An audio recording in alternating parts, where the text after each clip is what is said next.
worst possible thing you could say when you walk into a car dealership. I spent 5 years with Mercedes-Benz, 5 with General Motors, and the worst thing a person could say when they walk in is, if you could just get me to this payment, we got a deal. So your loan's probably still like 19, which means you got to pay to get out. You're upside down. It's called negative equity.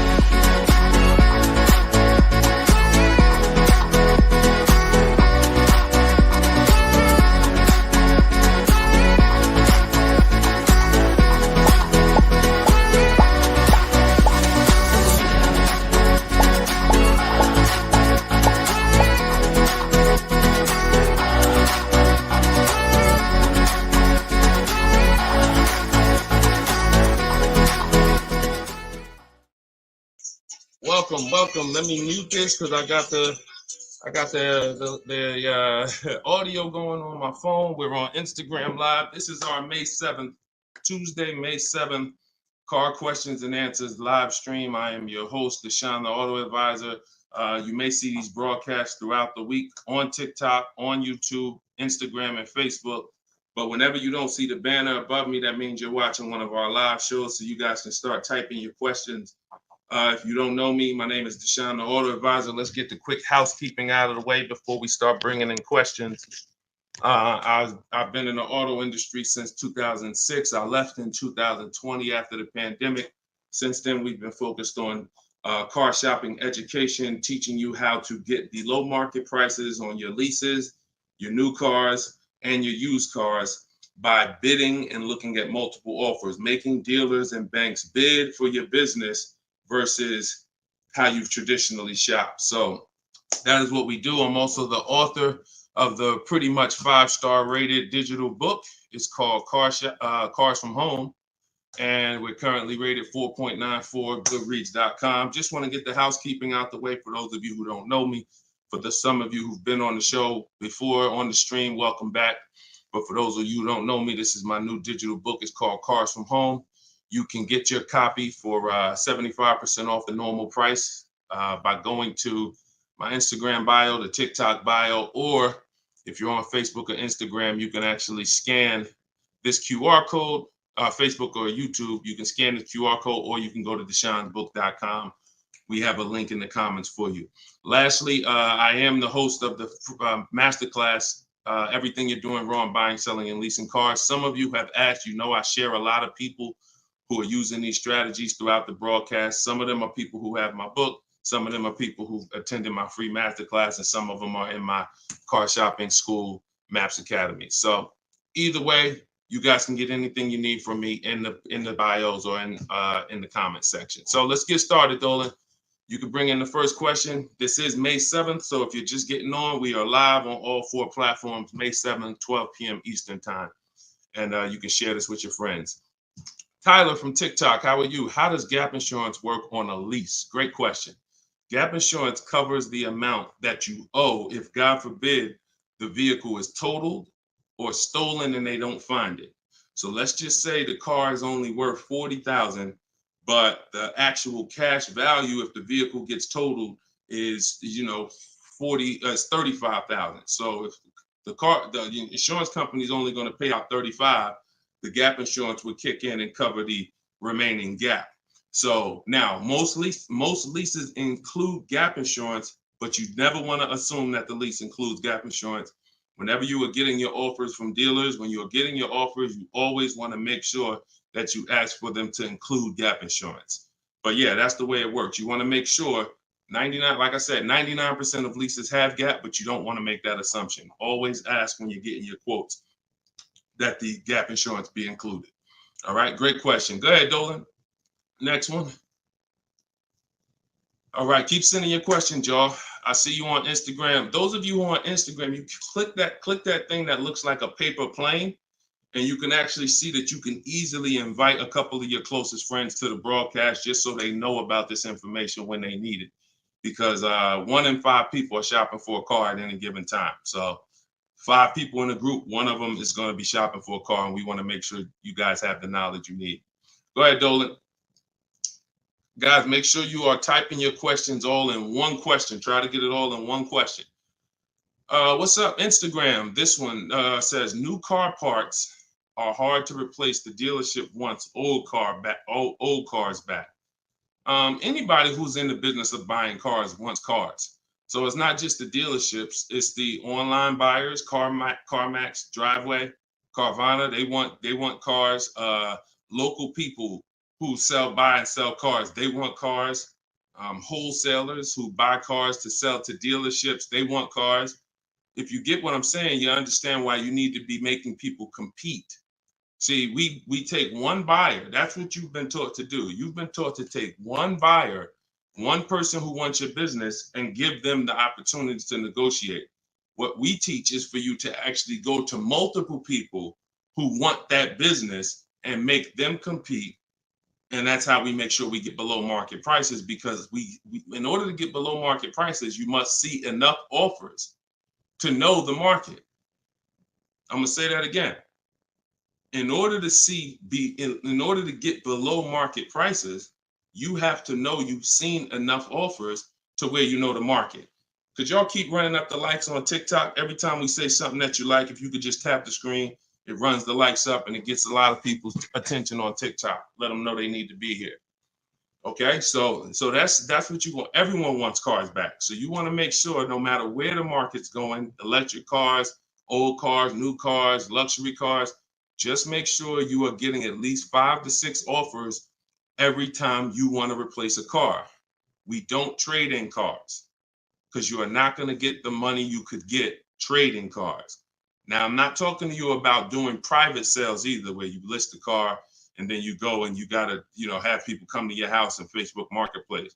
I'm talking about the people who pay cash money, inspect the car in an hour, hour and a half, and cut you a check.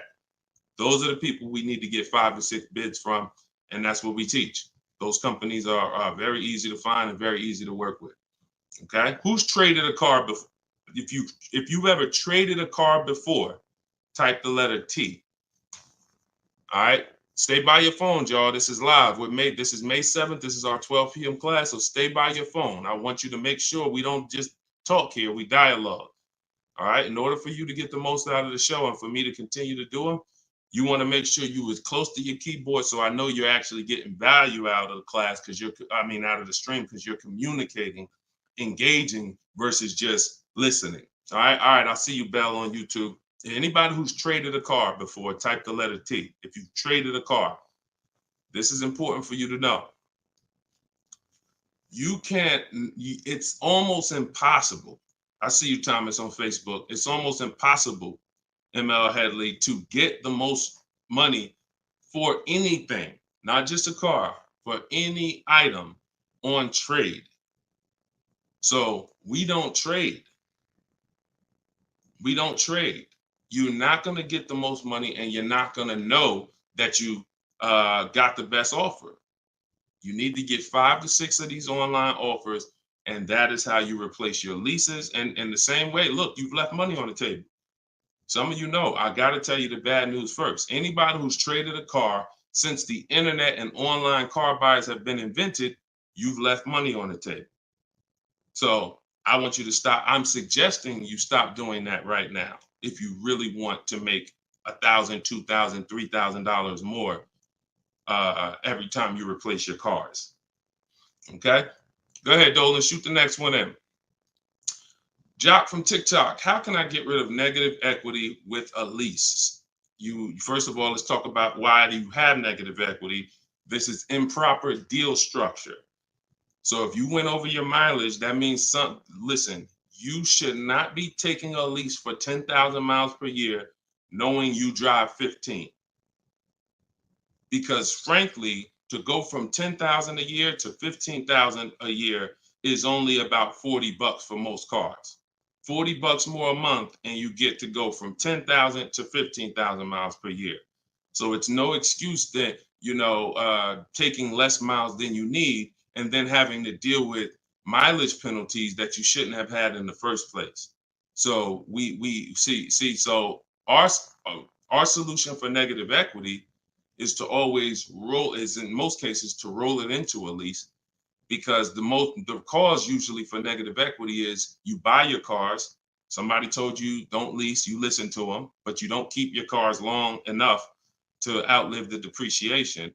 So you buy your cars and you replace them, usually by trade, in a short period of time, 2, 3, 4, 5 years, 6 years, and that's too short of a period of time to replace a car because of the depreciation.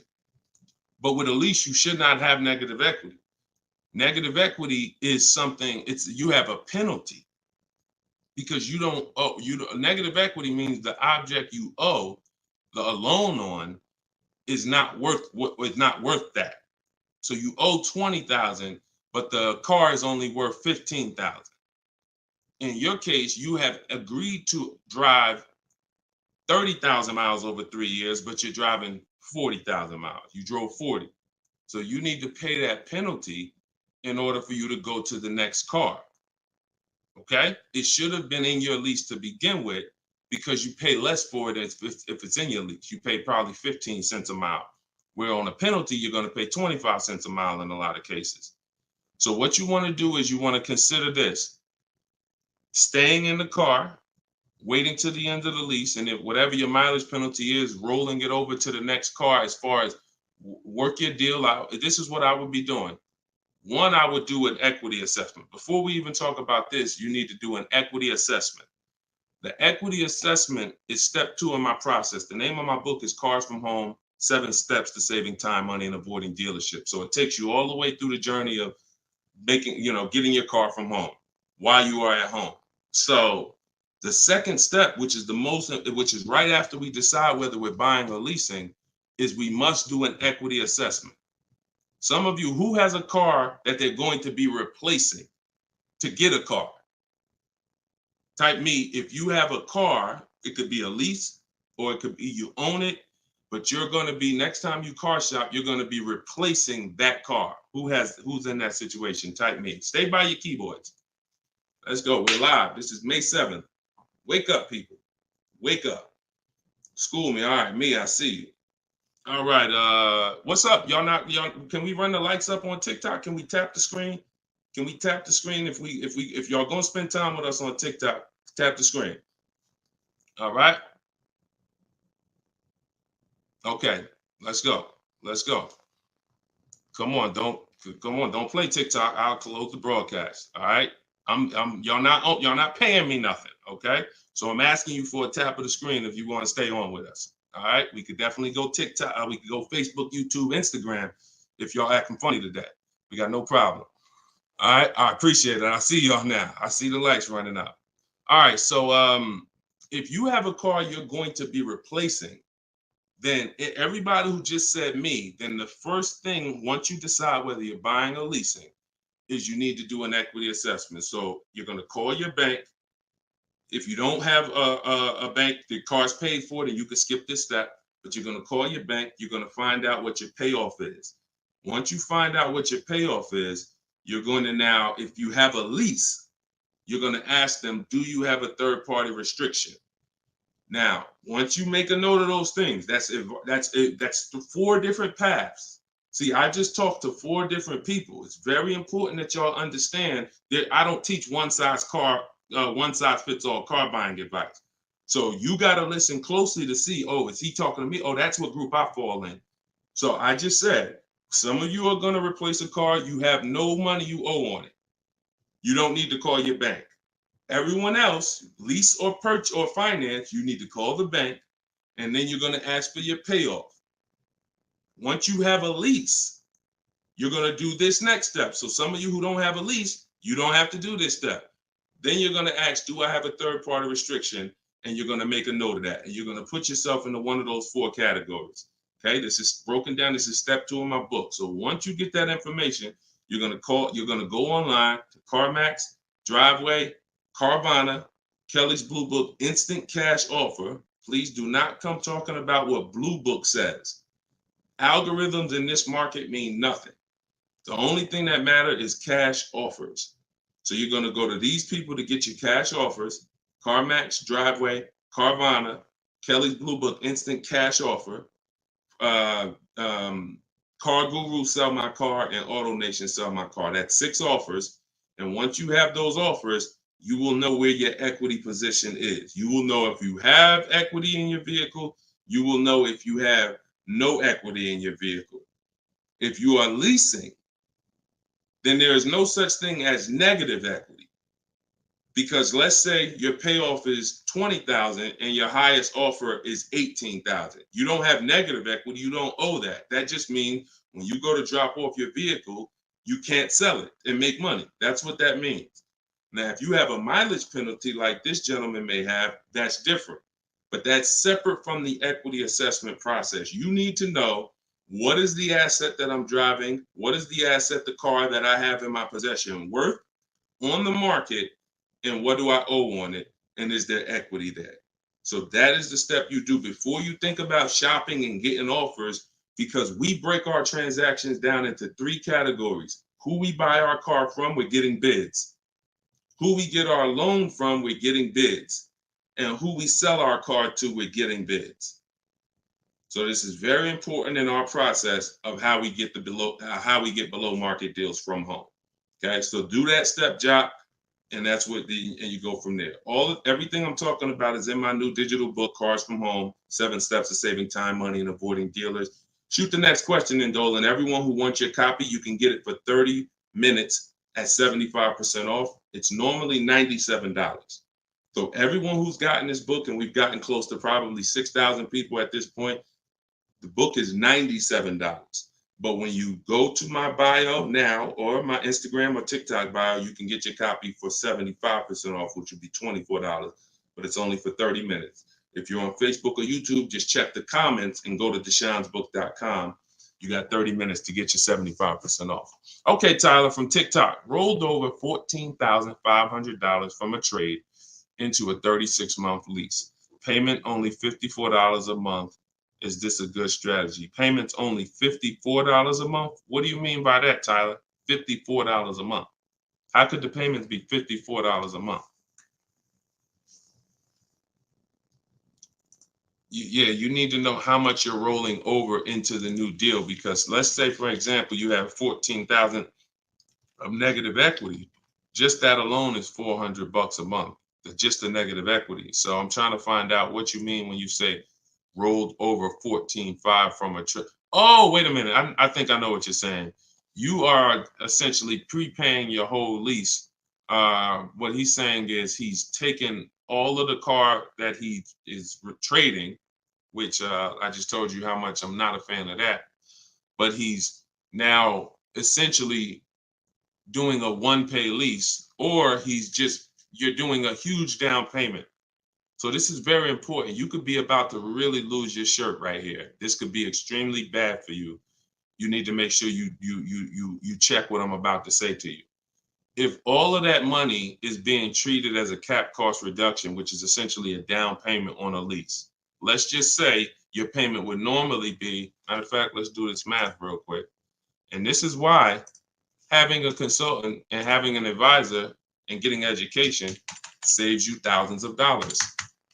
Now, $14,500, you are talking about, if you put that into a payment form, your payment would be $400 a month higher, plus the interest on that, plus the taxes, plus the interest on that. So let's call it $430 plus this $54,000 this $54 a month.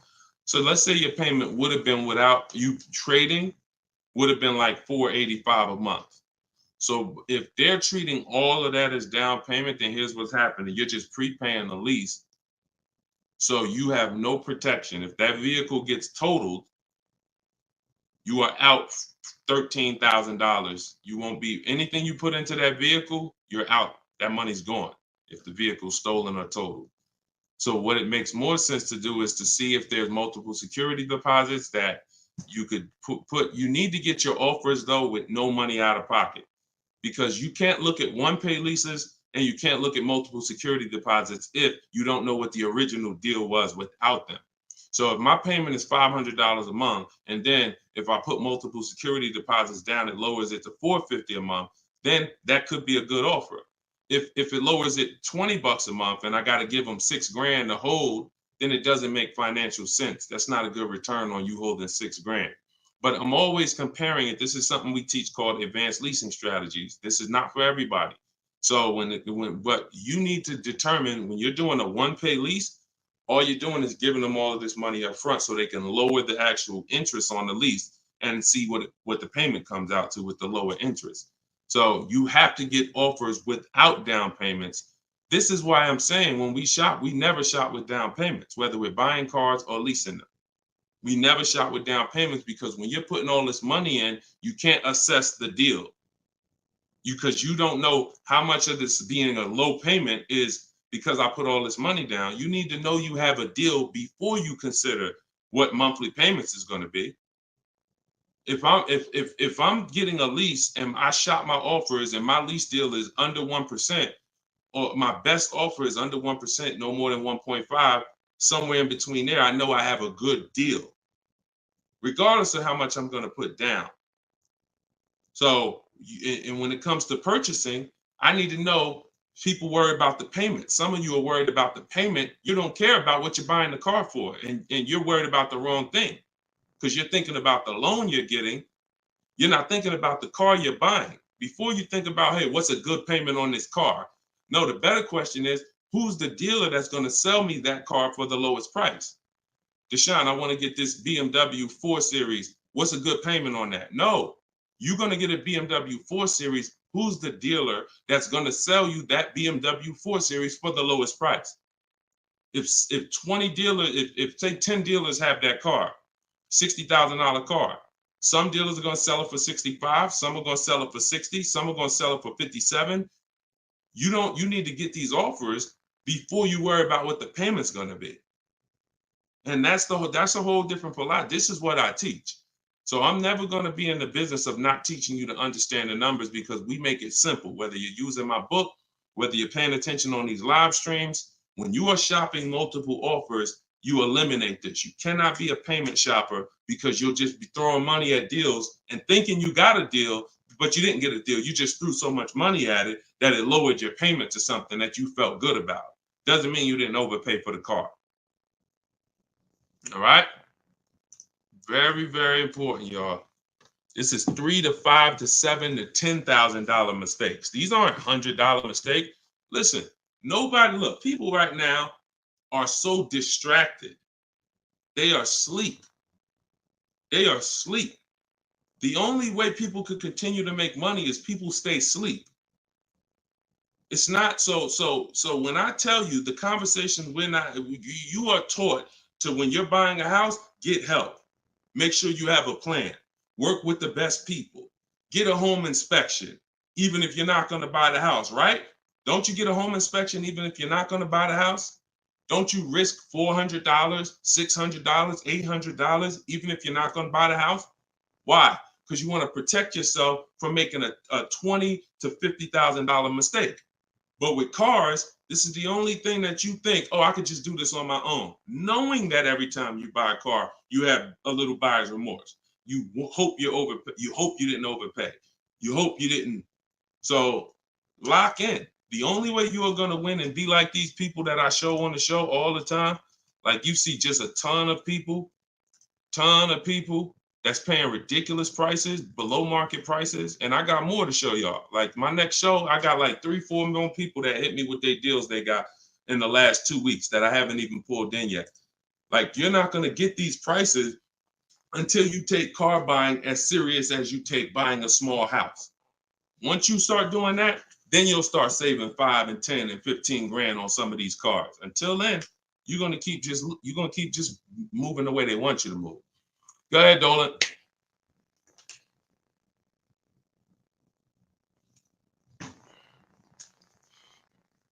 Is there any way to get out of a car with too much negative equity? No.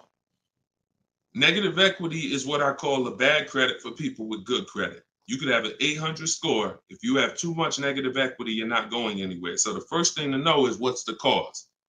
See, we could sit here and we can cure the problem, but until we know the cause, you're just going to go and you're going to repeat the problem. The cause is you're not leasing, but you're not keeping your cars 8 years.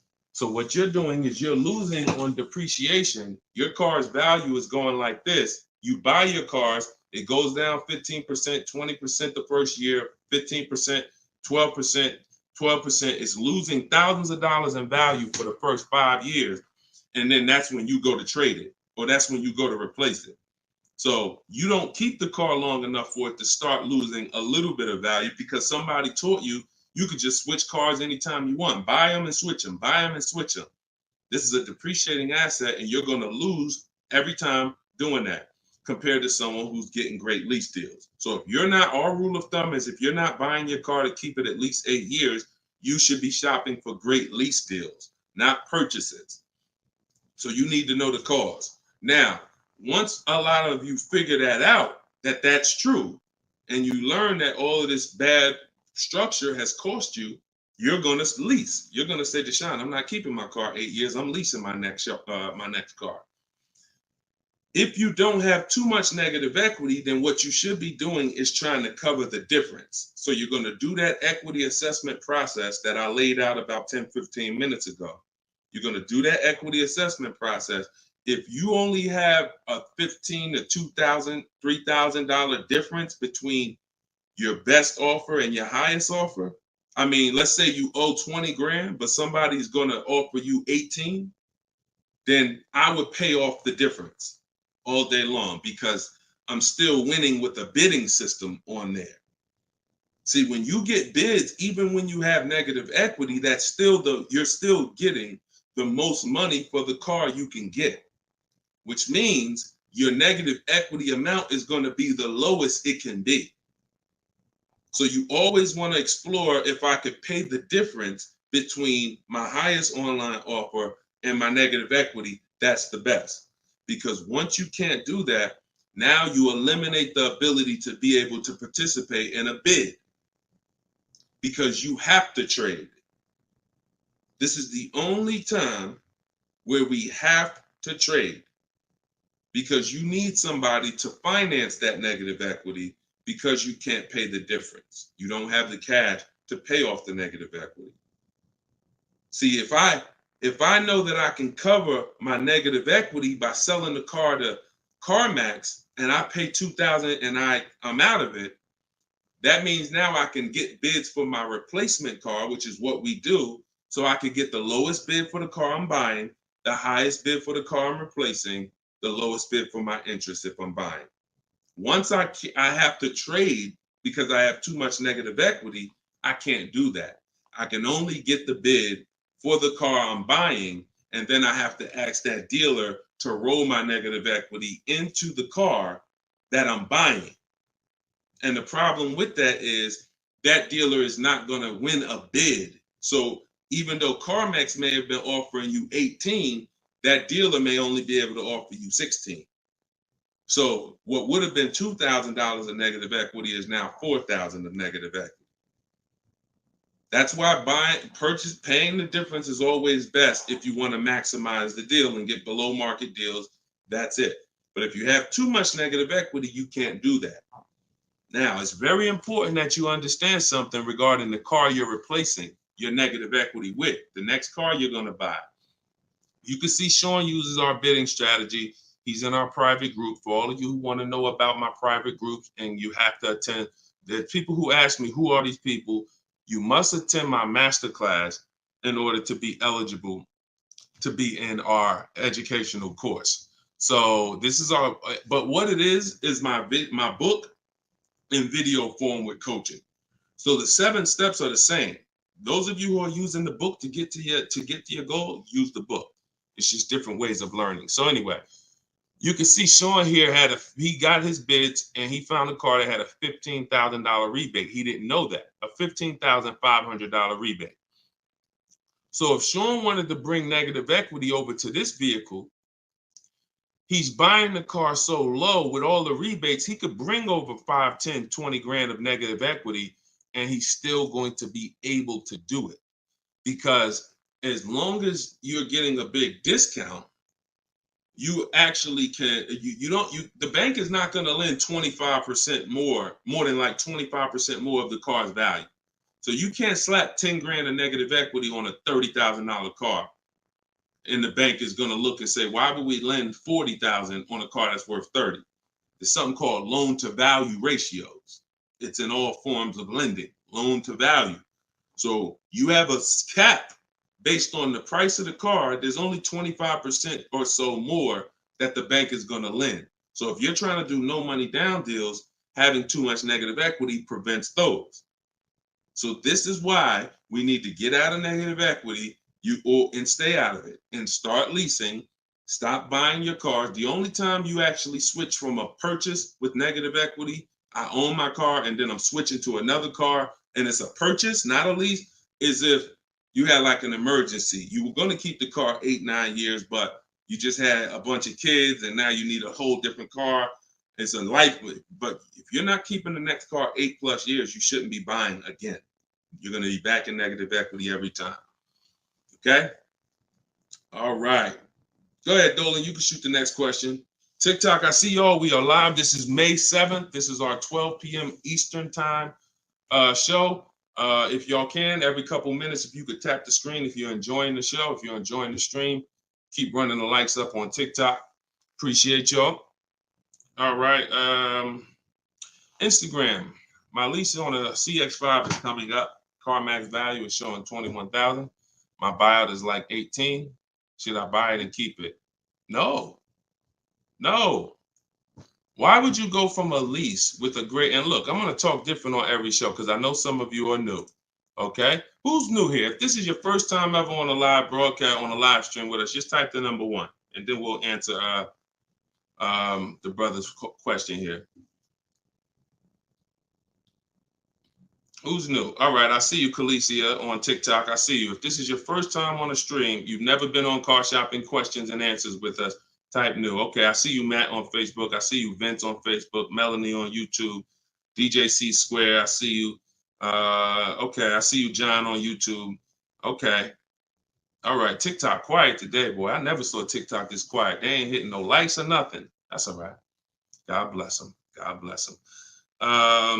All right, so Instagram. Let's talk about this. Let's talk about this equity position you're in.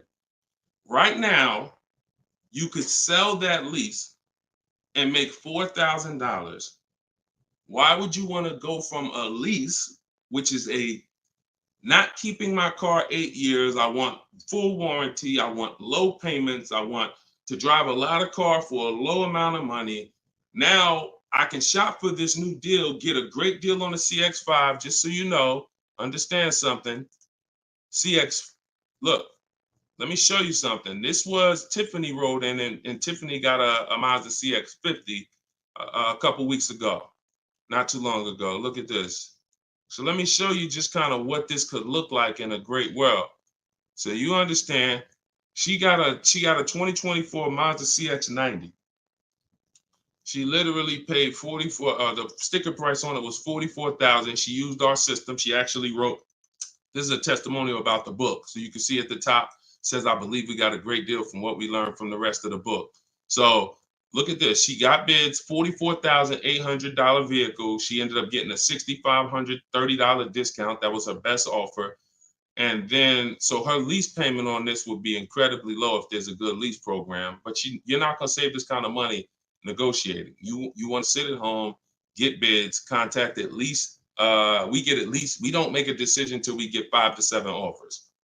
We will not make a decision on a car until we get 5 to 7 offers, because 80% of dealers are overpriced. So you say you can get you might be able to get a lease price on this car for, $400 a month, no money down, for, $450 a month. Something, it might be lower. I don't know what the below market deal on your replacement Mazda is going to be. And then you could actually put that 21.4 in your pocket. So you could say, hey, the difference. So you would sell the car to CarMax for, and you would make $3,400.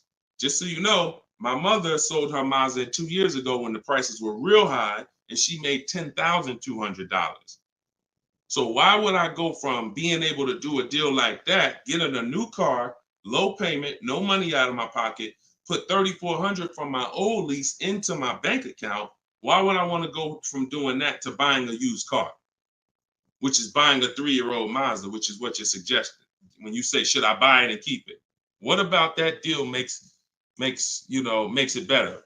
If you figure this, Your buyout's 18.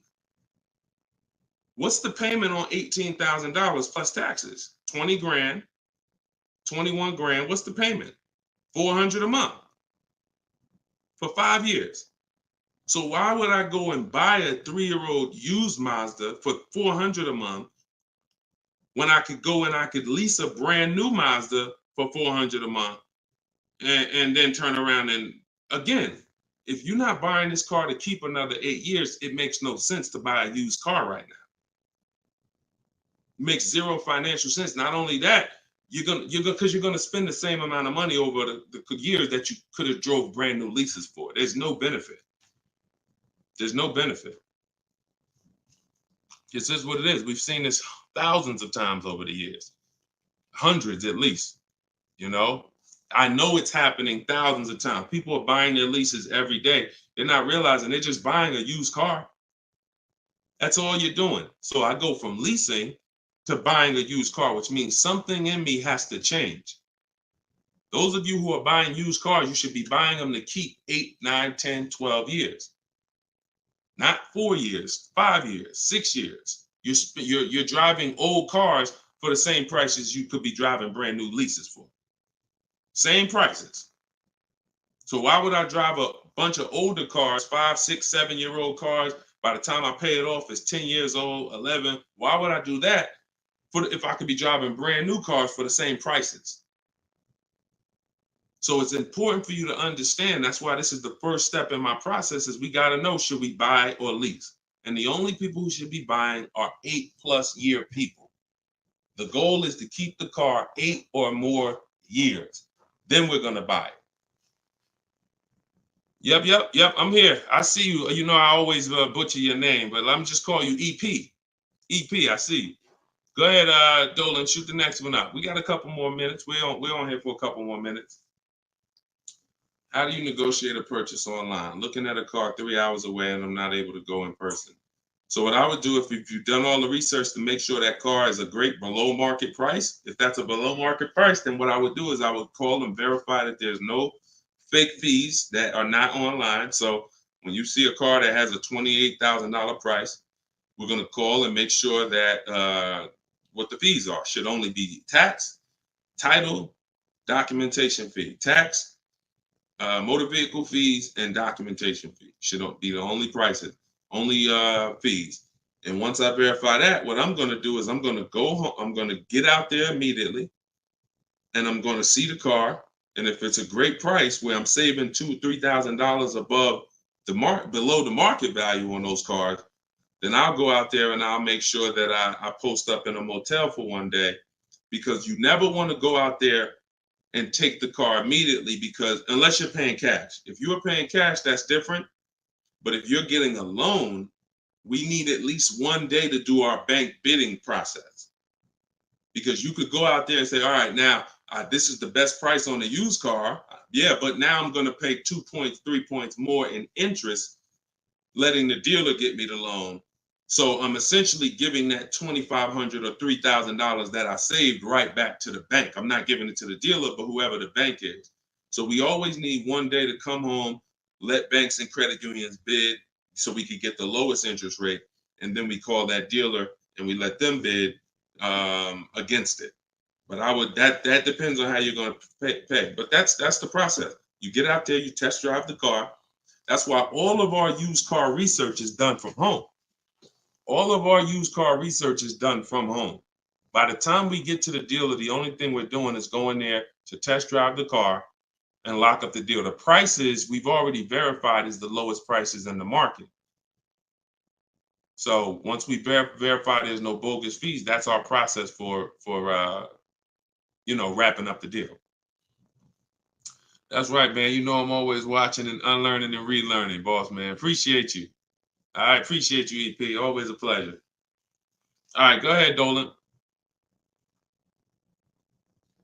Yeah, some of you are looking for your used cars locally. There's no way you're getting the best prices. If some of you are looking for your used cars 25 miles, 50 miles, 100 miles, there's no way you are getting you're getting below market prices. That's just not enough inventory to look at for you to see, Oftentimes, it's literally a dealer that's an hour, 2 hours, 3 hours away who may not be in the city. They don't have the traffic that that person has, and oftentimes they'll have a below market deal because of their particular circumstance. So if you're just shopping 10, 25, 50 miles outside of your radius, that's just not enough of a radius to get the below market deals. My brother leases up, he's over miles. Equity assessment. That's it. I just went over that about 20 minutes ago. I can't go over it again because there's people who watch the stream and it's not fair to them, but we do have this stream on replay. If you go to YouTube or if you go to my Deshone the Auto Advisor Facebook page, and you can find the section that I did only on that. Okay, it's called the equity assessment. We had another person on here that's over miles. And, once you do that equity assessment, then you want to weigh that, compare that to what the mileage penalty is. Because some people, the mileage penalty is only going to be $750, $1,000, $1,500. You could have that rolled into your next lease offer. What you do is just negotiate your best lease offer and then say, hey, look, I need you to cut a check for, $1,500 to my old lease company. Now that's going to raise your payment. So if I got a below market deal, let's say, give you an example. Let me show you with a real life example. So, so Charles, let's say Charles, he gets his Hyundai Palisade, he gets it for $597 a month, but he has a mileage penalty of, $1,500 that he needs. This dealer who won his business, he needs them to pay that to his old lease. So they're going to cut a check for $1,500, but that payment, that $1,500 now goes into his new deal. So it's just like negative equity. It's going to raise your payment up, which is why we bid this out and we don't bring stuff over. We don't bring mileage penalties over until we have already found the dealer that we're going to buy our car from, because they've given us the biggest discount. But yeah, that's what you would do. And whatever the mileage penalty is, you're adding it to your next lease. So you're paying it either way is the point. You're not getting out of a mileage penalty. It's just all about and the only way you can get out of it is if you sell the car.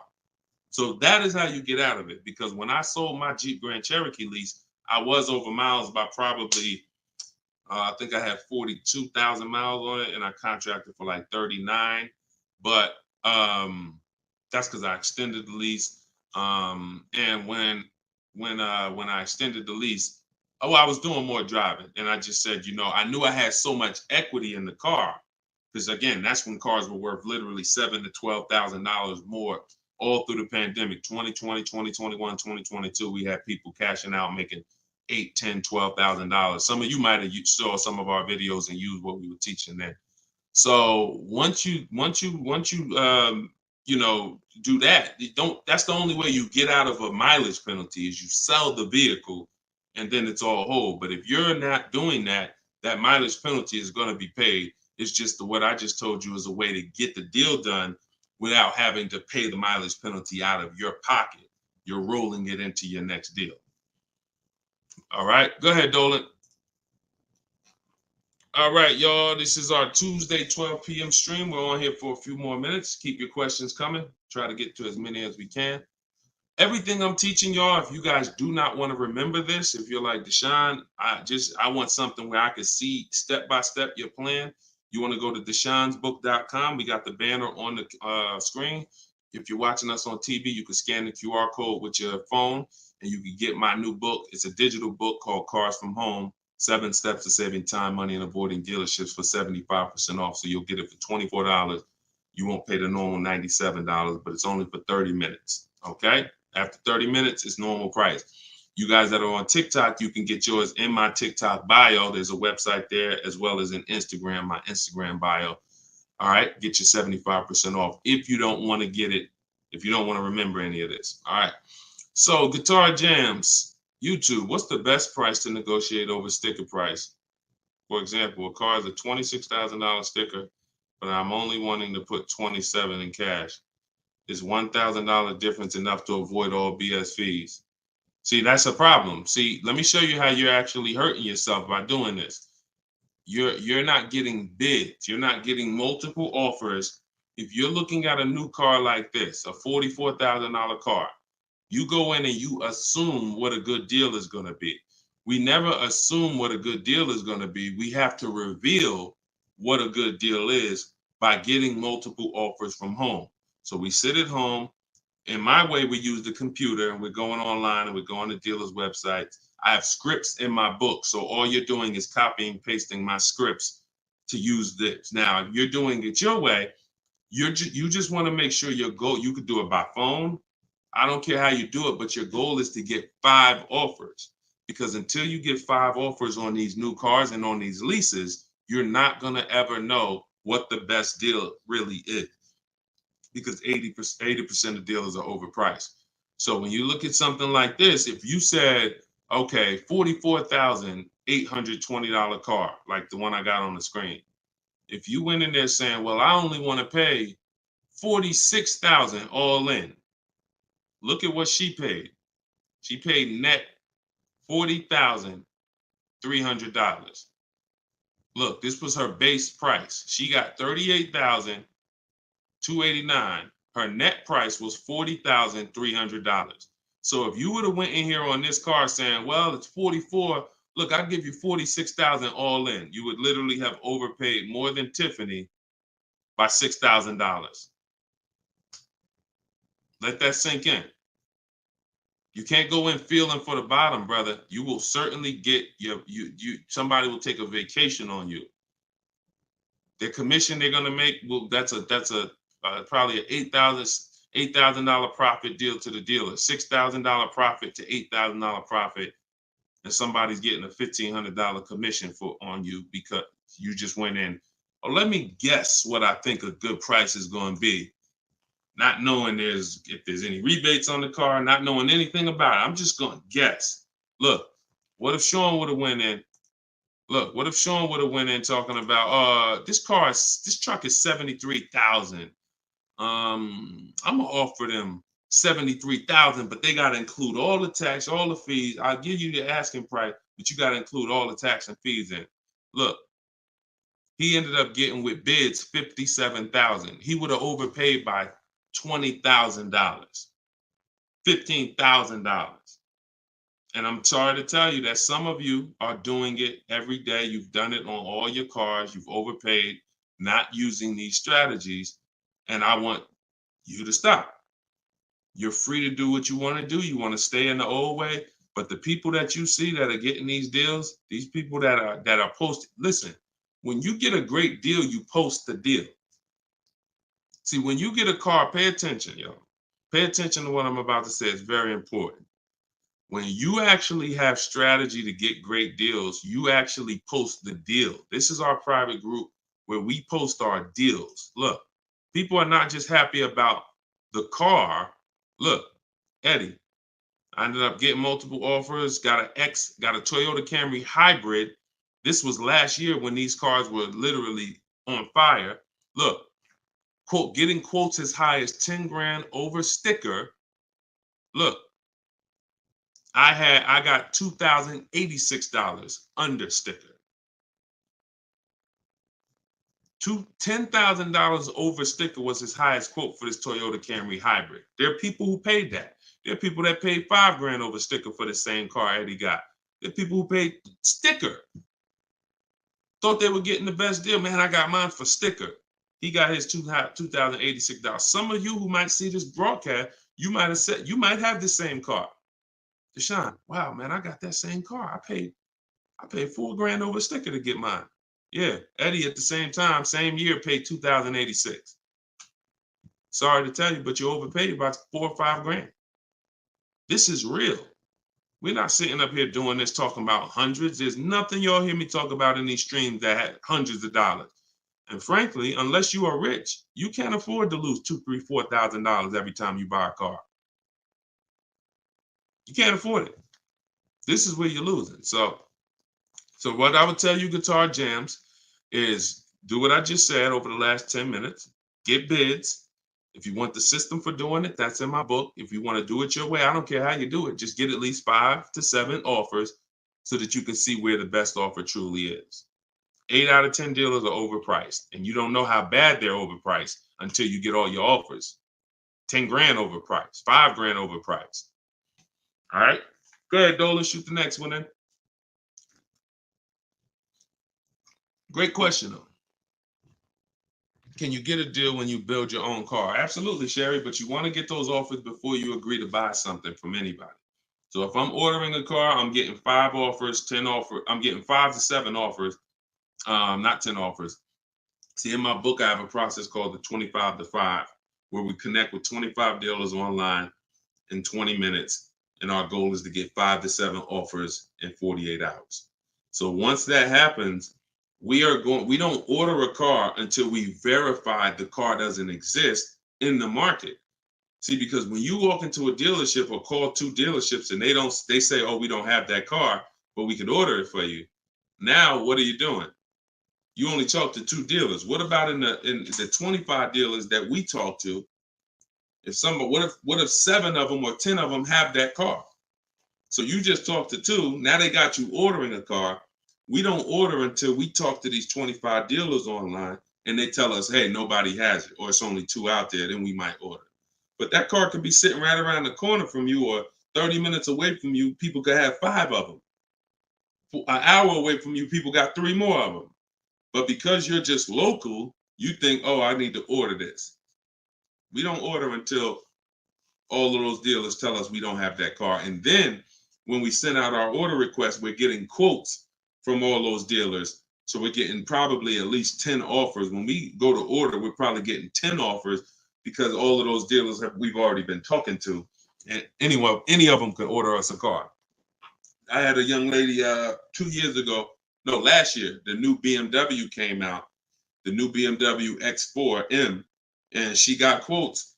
And to order, nobody wanted to give her below sticker price. Some were higher than sticker. The person who won the bid was giving her $3,000 below sticker. But the car had a bad lease program though, so she ended up not getting it. But $3,000 below sticker. If she was purchasing that car, that would have been a ridiculous deal. Brand new BMW, new body style, $3,000 below sticker. But that's bids. And we do that in 45, 60 minutes. Before you even get home from the grocery store, we already got the bids, and we're not putting in 60 to 90 minutes to get this done. So my process is not just money, it's time. I don't want to spend more than 60 minutes to get a car. And I could get any car, any price. All of these people that you're seeing, Danielle, Kimberly, Bonita, all these people right here, Charles, they could get that Zafrina, they could get these cars, they could get these same deals that y'all seeing, and they're probably 90 minutes. Some of them might be 60 minutes because it was their first time, second time, some of them. Second time you get it, you're probably 60 minutes because it's a repetitive process. Getting a car, getting these bids is so repetitive, you'll see. This is what I should have been doing years ago. I don't know why. So easy. All right, go ahead, Dola. Shoot the next one in. What's up, Sus? Ralph Morales. K. Michelle, I see you. That's not the K. Michelle, I know. What's up, John? I see you. Steps if the lease has a third-party restriction. So if the lease has a third-party restriction, we're going to get bids from whatever dealerships make the car. So if there's a Nissan and I have equity, if I have $2,000 or $3,000 or $4,000 in equity, then what I'm going to do is I'm going to call and I'm going to get bids from the local dealers, because a third-party restriction means that it doesn't mean you can't sell the car. It means you could only sell to a local dealer who makes the car. So we still get bids. We get 3 to 5 offers from used car managers. And whoever makes us the best offer gets the car. And then they'll cut us the check for any equity that's in the car. But we always need to get the offers online, because that's going to tell us if we should even be pursuing. If we don't have any equity, or it's at a break even online, there's no reason for us we don't have any equity in the car. We're just going to return the lease. But the process of doing this is to prevent what a lot of people have done. You dropped off your car 2020, 2021, 2022 at a dealership. If you dropped your old lease off and you didn't do an equity assessment, chances are you gave up a lot of money. And some of you are like, well, Deshone, I did that. I gave them back my old car, but then they gave me a great deal on a new one. You have no idea how much equity they used out of that car or how much they kept. It was, like I said, my mother had $10,200 in equity. She could have literally, they could have gave her, if we would have went into a dealer, they might have gave her 4,000 of the equity and kept 4,000 if we were lucky. So, doing an equity assessment before the lease in process is to prevent giving away any equity when we drop off our lease. All right, go ahead, Dolan.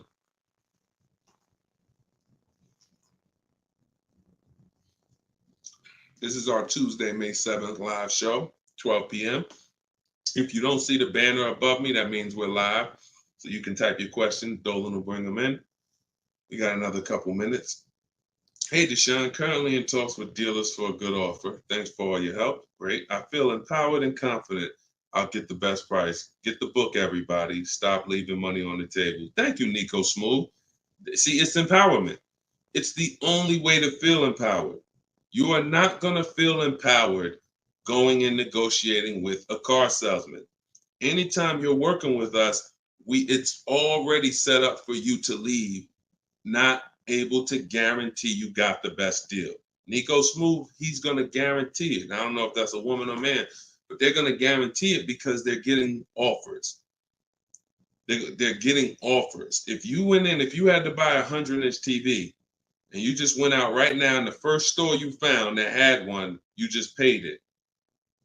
Or you looked and said, man, I think that's a good price. 100-inch, man, that's only, $900. I feel like that's a great price. Meanwhile, you didn't look on Amazon. Amazon had a better brand for, $200, $300 less. Or Amazon had the same brand, or Walmart had a better brand for $300 less, or Best Buy. These are the same principles. It's impossible for you to go into a car dealership and get a good deal and you don't know the market. The market you only know through getting offers. Once you get the offers, you see what the best market prices are and you pick the lowest one. That's how you get the below market offer. So I'm glad, Nico. Enjoy, and definitely send us your success story. Just like Tiffany did, email me your success story when you get that offer and you close that deal out. Way to go. Go ahead, Dolan. What's up, Todd Billions? Do you need to check dealers in other states? I live in Florida. Depends. We will go with, all right, so some people will do my strategy is called the 25 to 5. We're connecting with 25 dealers online. Some people, they do it through offers. If the state is not too big, maybe their 25 dealers is all, if their state is really big, maybe the 25 dealers are all in the state. But some people, they might only have 12 dealers in their state, and so they're going cross state lines, and that's very common. That's very common. If you look at Sean posted in our group, and he said he ended up expanding his search to 150 miles outside his area to find this deal. He said, I'm going to another state to pick this up, which is something I never would have thought of before, or would have before he attended the class. So he attended my master class. All of you who want to attend my free master class, it's called Everything You're Doing Wrong, Buying, Selling, and Leasing Cars. You can go to my TikTok bio, and you can go to my Instagram bio. We have a comment in the comment section for you guys who are on Facebook or YouTube.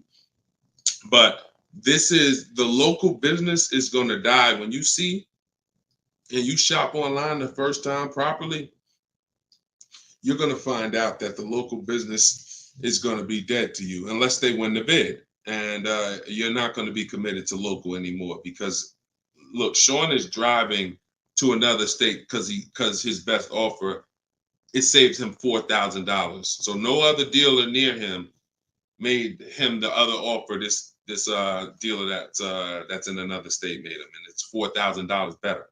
So literally, if he has to drive 4 hours, 2 hours there, 2 hours back, he's literally making $1,000 an hour. This is the money we talk, big money talk. So yeah, go as far as you need to get 5 to 7 offers and get the below market deals tied. Go ahead, Dolan, shoot the next one up, brother. Great question.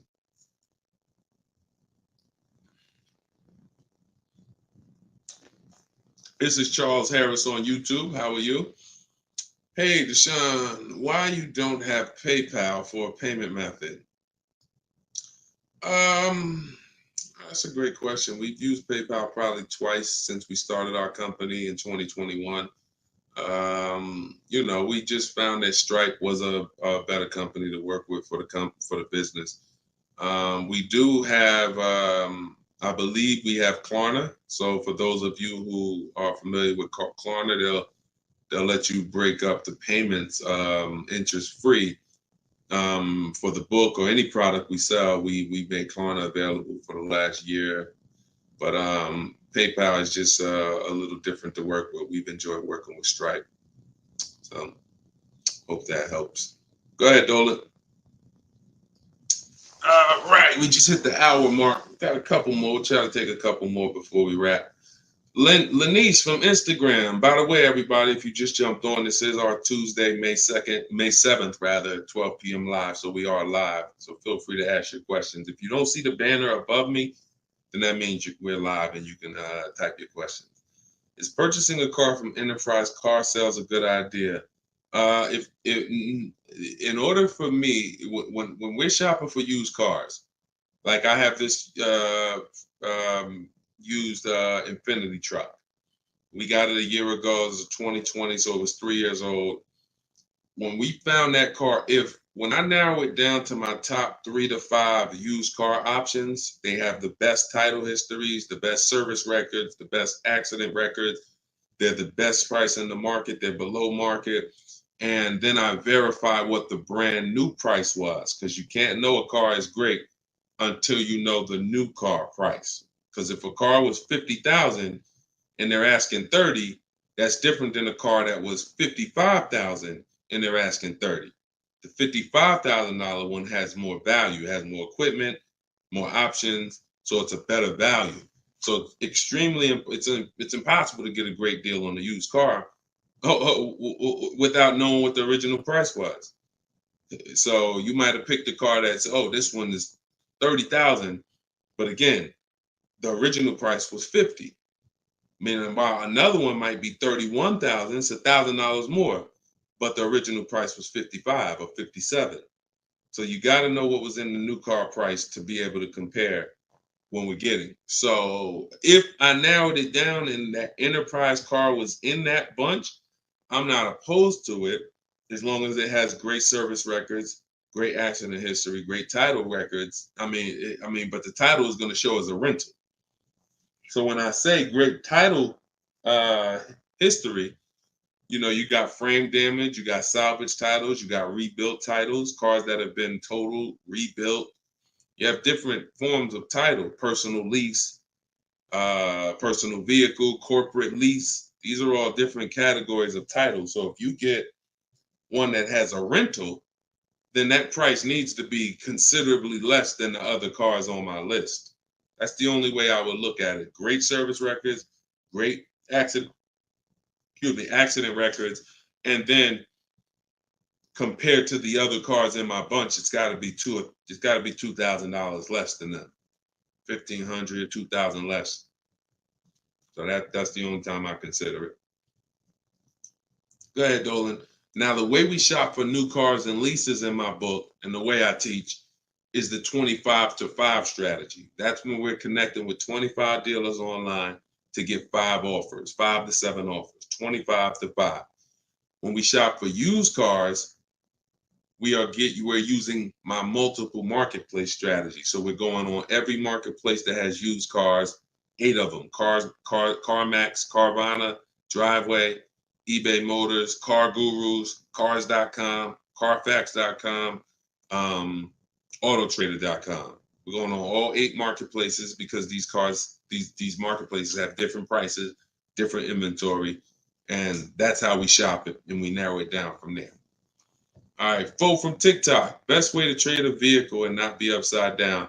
We already had 2 questions about negative equity. So what you want to do, Fo, is either go to YouTube and go to Facebook. The replays are there once we end the show. Just find somebody who had that same question. Somebody asked about replacing a car that they had negative equity on. Upside down, negative equity, same thing. Just 2 different terms. Go ahead, Dolan. Everybody getting value out of the show. If you're getting value out of the stream, type $signs, type a $sign. If you're getting value out of the stream, type a $sign. All right, everybody getting value? All right, I see you. Perfect. Good. Good. I see you, John. I see you, Tracy. All right, I see you, Sterling. Yep. I see you, Charlene. I see you, EP. Perfect. Glad everybody's getting value. Charlene said, thanks for the education. I just finished the first read of your book. Now I will start the process to buy a new car following the 7 steps. Congratulations, Charlene. Way to go. Now, some people choose to go the book step by step. So the last step that Charlene just said, step 7 is delivery. So you're not really getting, some people do this. And I can't, it depends on how you learn. The book is set up in a way where everything I teach is set up in a way when y'all hear 7 steps, it's set up where if we talked on the phone, I would be saying, do this first, call me back. Do this second, call me back. Do this third. And then by the time we get to step 7, we're setting up for delivery or the pickup of the car. So some people never read the whole book. They just do 1 step at a time and they never see step 7, me congratulating them for delivery until they are at that step.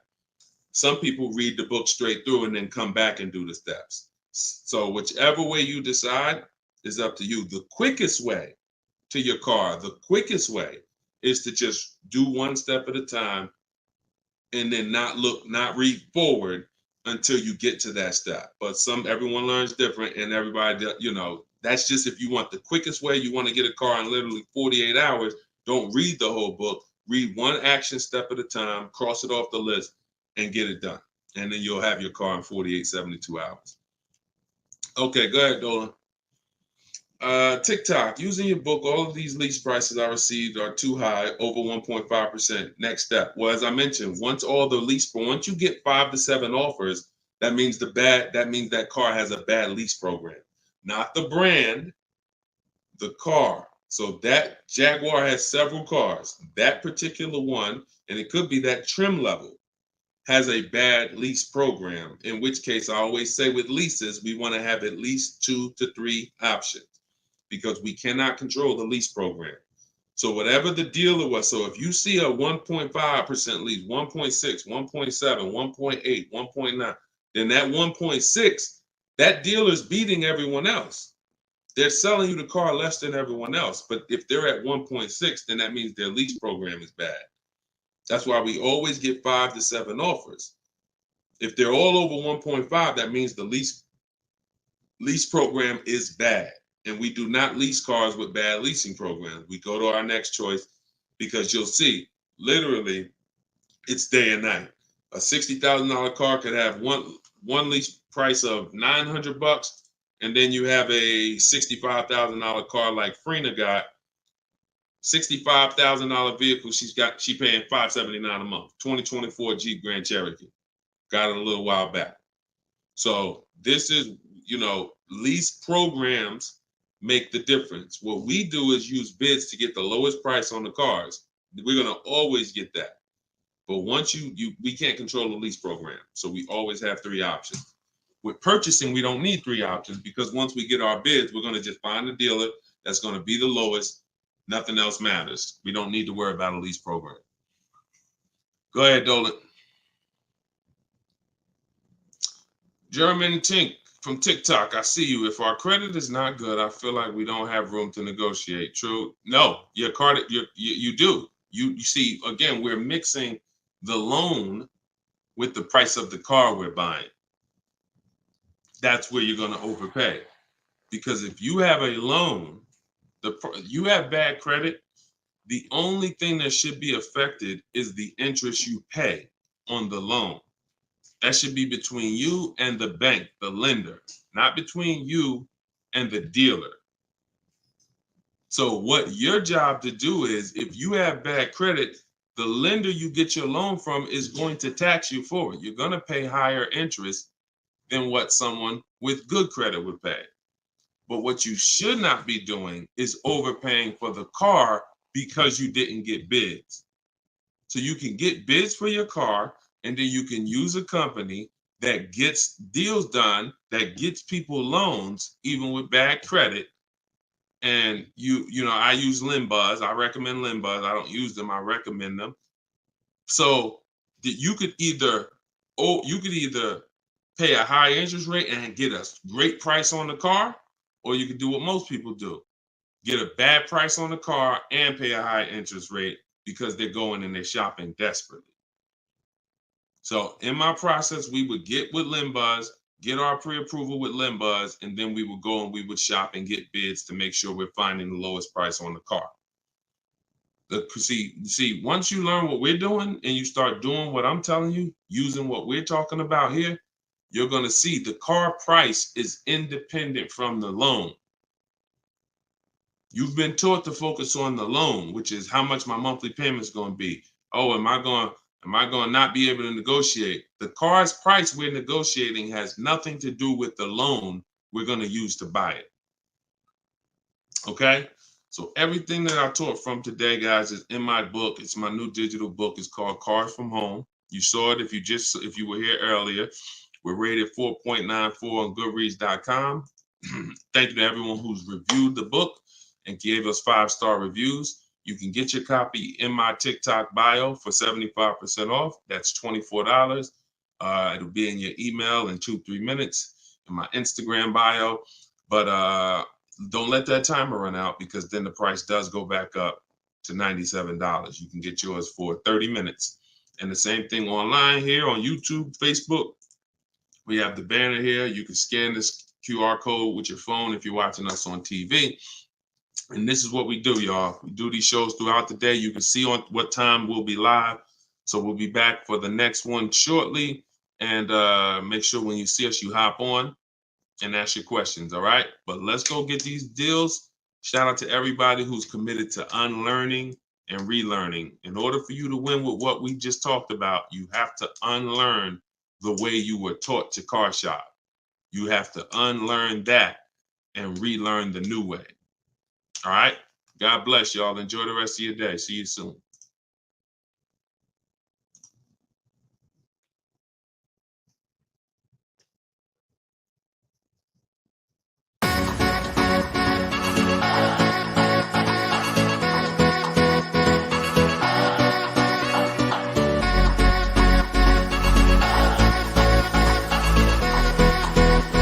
The worst possible thing you could say when you walk into a car dealership. I spent 5 years with Mercedes-Benz, 5 with General Motors, and the worst thing a person could say when they walk in is, if you could just get me to this payment, we got a deal. So your loan's probably still like 19, which means you got to pay to get out. You're upside down. It's called negative equity.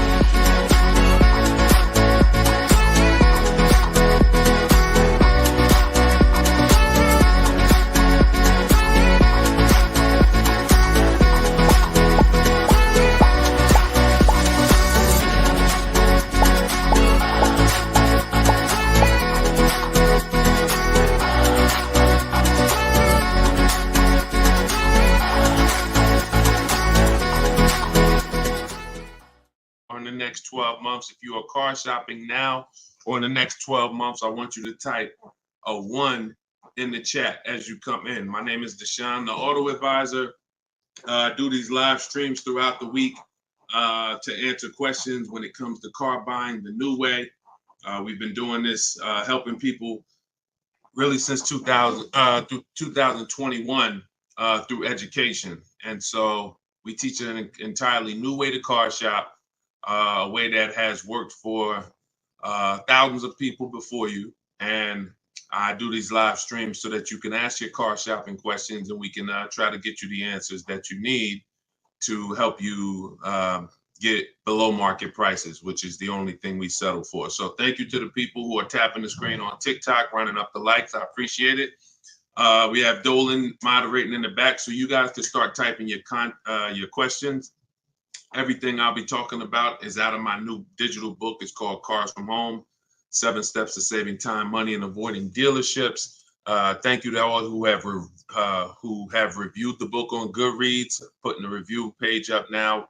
Thank you for helping us have pretty much a 5-star rating And everyone, as you're watching this, you can get your copy. If you like what you're hearing, if you like this new way that you're going to hear on these streams of how to car shop, you can get your copy of my digital book for 75% off in my TikTok bio, my Instagram bio, or we have a banner up for you guys. Or you can go to deshonsbook.com. So no matter where you're at, that's your special offer. All right. So Dolan, you can bring the first question in. I see you, Paper Chaser. Welcome to the broadcast. I see you, Benjamin, on TikTok. I see you. First time people. Welcome to all the first time people. If you your first time here, type of 1. Mario Soto, I see you on YouTube. Welcome. This is Chris on Facebook. Hey, Deshone, are dealerships willing to order a car for you if they don't have a car with the options you want? Everyone is usually willing to order a car because every dealer can order. But you want to make sure whenever you're getting an order quote, you're getting at least 5 offers. 80% of dealers are overpriced. So you want to make sure you're always getting on a brand new car 5 offers. And then you'll see how different they are. I had somebody who, I think we're on episode 17. This is episode 17 of Car Shopping Questions and Answers. So on last episode, I spoke about a young lady who ordered a BMW when it first came out last year, the new body style new body style X4. And through bids, she saw multiple offers. Most dealers were charging her $2,000 over sticker price. But once she got her 5 offers, at least 5, she probably got set 5 to 7. Her best offer was $3,000 below sticker. So I always say when you're shopping the right way, it should be a $3,000 to $5,000 to sometimes $7,000 difference between your best offer, which is the below market offer, and your highest offer, which is, the highest of all the other offers. So that's when you know you're shopping correctly. So make sure when you're ordering, you're following that model so you can make sure you're getting your best price. And you do this right from home. You could do it by phone, or you could do it my way, which is using the dealer's computer, the dealer's websites. We do copy and paste models to get quotes directly with dealers, speaking with them on their website. So as long as you do it, that's all that matters. All right, great question. Shoot the next one up, Dolan. Let me open up my phone on Instagram. My phone battery is low, but hope. Okay. Yes, everybody. This is our Tuesday 7 p.m. live stream. So this is live. Whenever you guys don't see the banner above me, then that means we're absolutely live, and you can ask your questions. We rebroadcast these streams all through the day, so you can send your friends, family to them. But whenever you don't see the banner above me, that means we're actually live, so you can ask questions. Okay, go ahead, Dolan. This is from TikTok. I need a new truck. Any advice? Or the first thing, all right, I'm getting ready to tell you the first thing you think about when you are in your position. And this is the first thing that all of you should have thought about. If you haven't thought about this yet, you've already skipped something that is very important. The first step in my process is always to ask ourselves the most important question. Does anybody know? I know we may have a lot of new people on here, but does anybody know what the most important question is? It's probably going to take you too long to type it. So I just want to see if anybody knows what the most important question is. I'll give you guys maybe 5 to 8 seconds to chime in some answers. Can I afford it? That's a good one, but no, that's not the most important question. That comes a little later in the process. Come on, Benjamin, Charlie. Am I keeping the car 8 years? My man, way to go right there. DM me, man. I'm gonna get you a free copy of my book because I like that. All right, that's the most important question. Just DM me on TikTok. I can't read DMs, y'all. So if you actually have DM me, 99% of the time, I'm not gonna see it because I have a team that helps me with my social media. So I'm not seeing DMs because we just get way too many throughout the day. But in your case, yes, send me that. Yes, but that's the most important question because here's the thing. The first thing you want to think about is how long you're going to keep it because you're about to buy something that's going to go down in value. You're not going to get the most value out of it until after 7 years. that's when you're going to get the most value. Everything before that, who knows, when I break these things out, I'm showing you the depreciation curve. And this is how your vehicle is losing value. So if you buy a new vehicle, it's losing value like this. If you buy a used vehicle, it may be losing value like this, but it's going down thousands of dollars every year. So until you keep the car long enough, some of you are just not keeping your cars long enough to win, because you're turning around and replacing your cars while it's still like this. You're still losing $2,000, $3,000, $5,000, $7,000 a year, depending on the price of the car, in depreciation. Now, when you keep your car long term, you're going to beat depreciation, because eventually your car starts to, like, who has a car outside right now that's at least 8 years old? Who has a car outside right now that's at least 8 years old? Type how many years old the car is. I just want to demonstrate something, because if you skip over this, you're not going to be able to get a good deal. You can forget it. I'm telling you right now, I call this the most important question. If you get this wrong, forget about getting a good deal. It's impossible. And I'm going to explain why. This is not, if some of you are new here, I don't need to hype anything up. I love math. So I make math simple. You might not love math. I love math. And I know that when it comes to cars and buying versus leasing, it's a numbers thing. It's a math thing. And I'm telling you that if you're not going to keep your car long enough for the depreciation to level out, like you can see Chris here on Facebook, he has a car 10 years. Carlos, 10 years. Tyranny on YouTube, 10 years. Okay. Yep, I see you. Kura Cindy on Instagram, 14 years. Jeff Walkus, YouTube, 15 years. Now pay very close attention to this. You'll notice that the way the amount your car is worth today, it's going to be worth almost the same thing next year.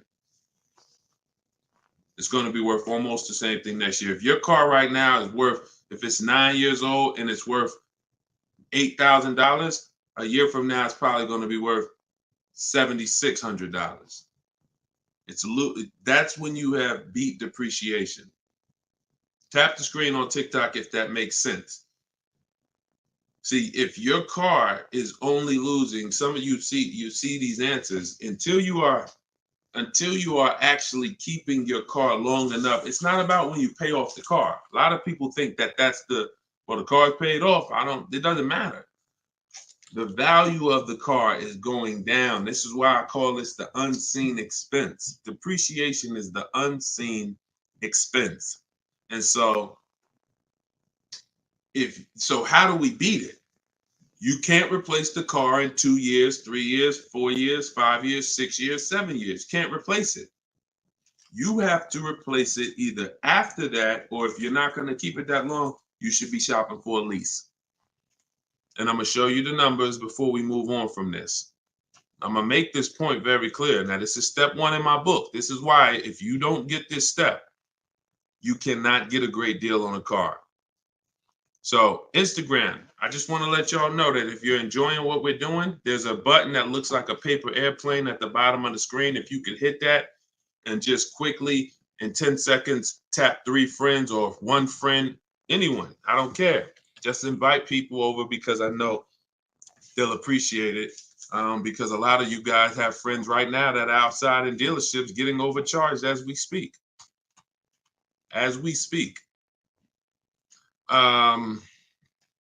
So when you look at long term, here's what you need to see. Look at this. And I'm going to show you to end this question from TikTok, and why this is what I call the most important question. It's the first question: how many years am I keeping the car? Because look at this. I'm going to use an example of this lease deal that Zafrina just got. So now Frina she shops for a 2024 Jeep Grand Cherokee. It's a $65,000 truck. She got an incredible steal on this vehicle. Her payment is $579 a month on a $65,000 truck. No money down.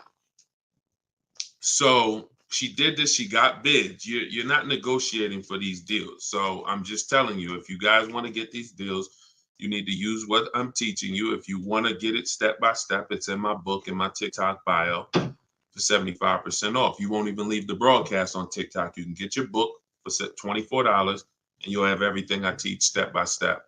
And same thing on Instagram, in my Instagram bio. You can get it for 75% off for 30 minutes. So I want to show you guys this. And you know what? That lease deal is too great. I don't even want to use that. Let me use something that our average people are getting no problem. Because Zafrina's lease deal was just ridiculous. $579, $65,000 Jeep Grand Cherokee. From home, by the way. 60 minutes. Maybe she put in 90 minutes. It was her first time using this stuff. 90 minutes. So Danielle got $550 a month. First payment was all she gave them. So there was no money down. She got an Audi A3, $44,000 new vehicle. She's paying $550 a month. Now, I'm going to ask you guys a question. Danielle gets this sitting at home. And look, she said, due to circumstances, because some people like Deshone, she might have had time, a lot of time to do this. You know, I need a car in like 30 days. But she said, due to circumstances out of my control, she posted this in our Facebook group. I had to lease something quickly. Yep. I took the course last week. And now, by the way, my book is my course. So don't think you have to get my Maps Academy to get this. My course is 7 steps in video form with coaching from me. My book is 7 steps in book form, and they're the exact same steps with the exact same scripts. So it's just how you, some people like Deshone, I win with the book, like Tiffany, other people who review, and some people do this. So it's all the same. It's just different learning. So the point is, I want to show y'all something. We're making a point here. So she got $550 a month, $44,000 car. How much is every $5,000 on a car loan, everybody? If you're looking, some of you have seen this in a video before. Every $5,000 that when you look at a car, you see it's $5,000, $10,000, $15,000, $20,000. How much is every $5,000 on a car loan monthly payment? Let's see if anybody's seen this. I'll give you guys another. Thank you, Nico Smooth. $100, perfect. Carlos Thomas, $100. Yes. So that is BG Meats. Yes, $100. Perfect. Perfect. Blooming Chosen One. Perfect. See, so this is why this is important for those of you who are going to purchase, not those of you who are going to lease. You need to know when you look at a car, if you see it and it says $20,000, you need to know that that is about $400 a month. $25,000 is about $500 a month, depending on the interest rate. Great interest rate, you could drop it a little lower. But average interest rate, that's what you need to be looking at. And you need to be, that assumes a 5-year loan. Because some people say, well, Deshone, if I take a 6-year loan, no, it'll be lower. But 6-year loans should be the max. See, there's different ways to budget. If I budget $500 a month and I say, well, how much car does that get me on a loan? 25 grand. Now that's for 5 years. So if I go find a car for 25 for $500 a month for 5 years, I did better than if I got a car for $500 a month for 6 years. So there's different ways to raise your budget. I have something in my book called The Perfect Budget. I created a calculator. It walks you through what I just said. See, what I just said is very important. Knowing how much you can spend if you get a 5-year loan, and then saying, all right, if necessary, I'll go with a 6-year loan and bump myself up, but I'm still below my max budget. But I'm not going $500 a month for 6 years. Can y'all tap the screen and run the likes up on TikTok? Keep running them up if y'all getting value out of what we're doing. So we're still making a very good point here, okay? I'm spending really most of this stream going deep on the first question. And I've never done this before, so we'll see if it works. If somebody said I have a new truck, new advice, any advice?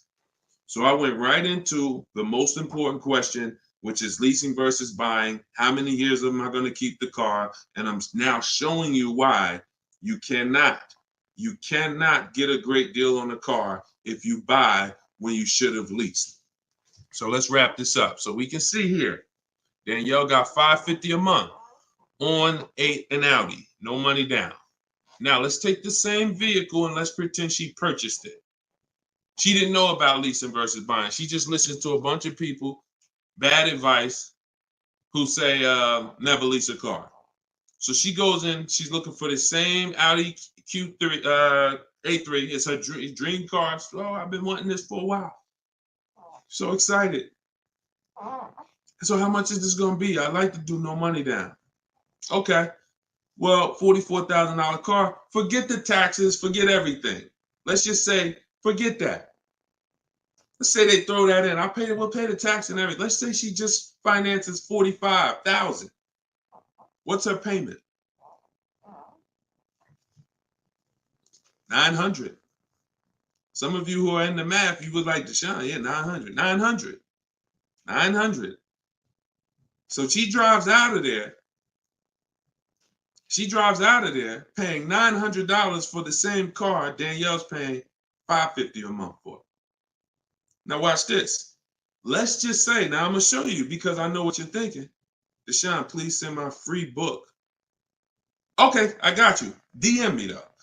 I want to stay on topic here. All right, so let's just say some of you are like, well, Deshone, I got a great deal on my last car. I wouldn't pay the same price that Danielle could pay for. Let's say, what's an unbelievable deal on this $44,000 brand new Audi? How much discount? I'm gonna let y'all decide. I'm gonna show you why there is no way for you to get a great deal when you purchase when you should have leased. We're gonna kill this. Some of you are gonna be set free right now. So let's just say, what's a great price? $44,000 brand new Audi Q4 A3. What's just a ridiculous discount? How much off? Let's say like the best deal that you could ever think on a brand new car. Look, all right, it's taking y'all a while to type. We're looking. What's up? Heck, none of y'all ever saved money on a car before? Some people, oh, Deshone, I didn't think we could get discounts on cars. All right, I like that. Nico Smooth, I like that. Let's say the person got $10,000 off. Okay? They got $35,000, which is essentially, let's say they got $35,000. The car is $44,000. So let's say they got $9,000 off, which is essentially 20% off the price of the car. Just brand new, nice, popular car. They catch the dealer sleeping, getting bids from home. $10,000, $9,000 off, $35,000. That's what they're getting the car for. Put your taxes on there, because now we're already being super unrealistic. We're not gonna be ridiculously. Let's just say taxes are on there. You know what? Let's just say no. How about this? Not only did she get 20% off, they paid the taxes too. So she really got like $13,000 off. We'll pay the taxes too. Just finance $35,000 even. What's her payment? The most ridiculous new car deal we could ever imagine you've ever seen, we just went over. To show you, no matter how good this is, she still is about to lose because she's purchasing and she should be leasing. Watch this. And I'm going to tell you, when the person who purchases wins, $700. Thank you, paper chasers. Lisa, $650. Those are the estimates. Where do we win at? Imagine if I just gave y'all a ridiculously unreal situation that will never ever happen, but just to illustrate, if that ever happened, 20% off the car, pay the taxes, her payment's still higher than Danielle leasing. So when does the person who buys win? When they keep the car long enough to outlive the depreciation. Very simple. 8 years. 8 years. It's no comparison. So like you're sitting there and you're like, Deshone, I bought my last car and I've been buying cars all my life. I was just taught you buy your cars, you don't lease them, but I never keep them more than 8 years. If that's you, I want you to type a sad face.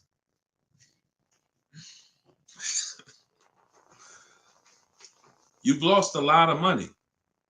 So what would you rather? Would you rather never hear about this, really go all your life listening to bad advice? And we might wrap this because we still got time.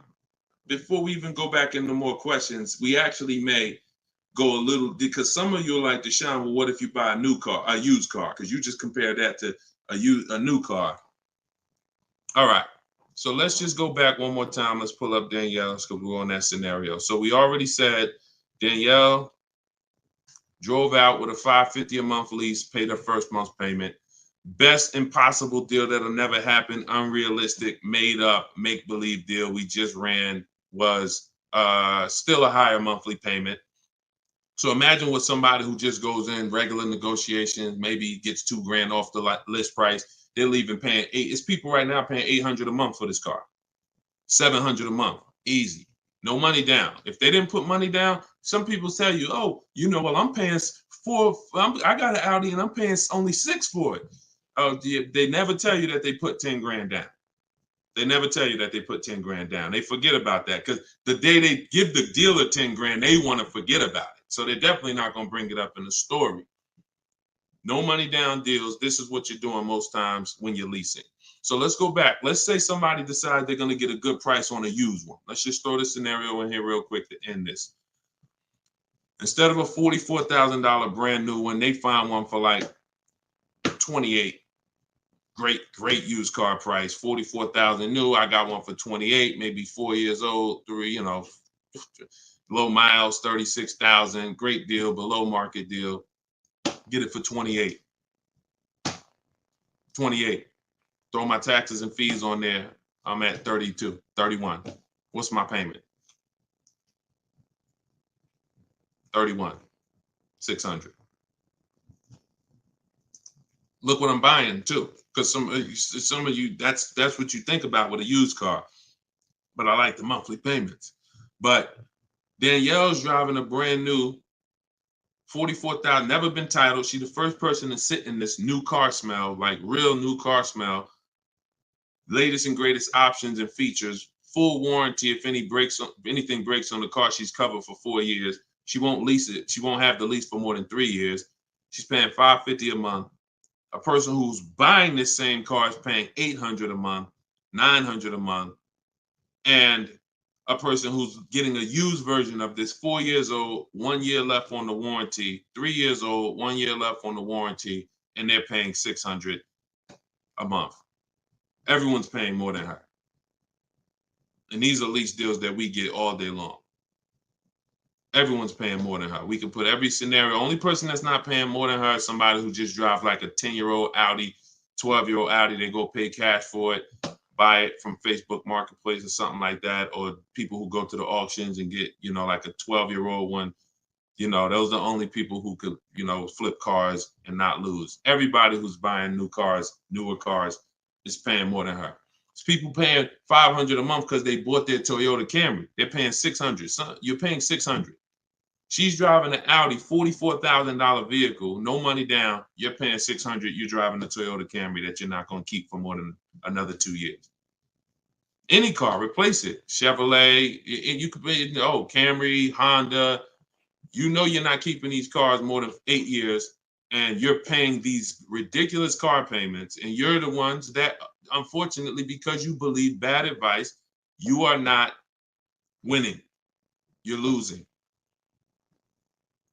But would you rather me not tell you? God willing, you're like, man, I'm glad I'm young. I'm going to still buy more cars. Most of you are still going to buy more cars. It's good for you to find this out now rather than you never found out and you just passed it down to your family and your kids. And now They heard they don't lease. Now you got your 25-year-old. He never heard about leasing. He goes and he gets himself a $30,000 car because he got a good job. He said, all right, I could afford a $600 a month payment. He gets a $30,000 car. His payment is $600 if he put no money down, or maybe he put 10 grand down, whatever. Point is, he's paying between $400 and $600 a month for this car when he could be leasing a brand new version of that car for $350 a month. $350 a month, $600 a month. These payments are nowhere close. It's nowhere close. Depreciation is the unseen expense. So this is all step one. See what I'm saying? So when you're reading my book, you're going through leasing versions. I got a video on this, by the way. This is in my digital book. I'll link to certain videos to help you guys really understand certain concepts. But this is what we do. This is step one. Leasing versus buying is step one, because I know who was taught, be honest, never lease a car. Type me if you were taught never lease a car. You don't need a down payment, Lisa, and you don't need excellent credit. You need good credit. No down payments. I can show you right now, Lisa, on the screen. You can't see it because we rebroadcast these shows on TikTok, but you'll see it on Facebook, YouTube, or Instagram because they can see the slides that I'm sharing. Like every deal that I'm gonna show, like Kimberly. Look, she got a $91,000 Maserati, $944 a month, 39-month lease. $944 a month, $91,000 Maserati. She got bids. Use what I'm teaching you in my book. She got bids. 7 competitive quotes ranging from 1% to 1.8%. That's a crazy, but she saved 20 grand on a brand new Maserati. No money down lease. Bonita, this was in the middle of the pandemic. When people were, the Kia Telluride was one of, if not the most popular SUV all through the pandemic.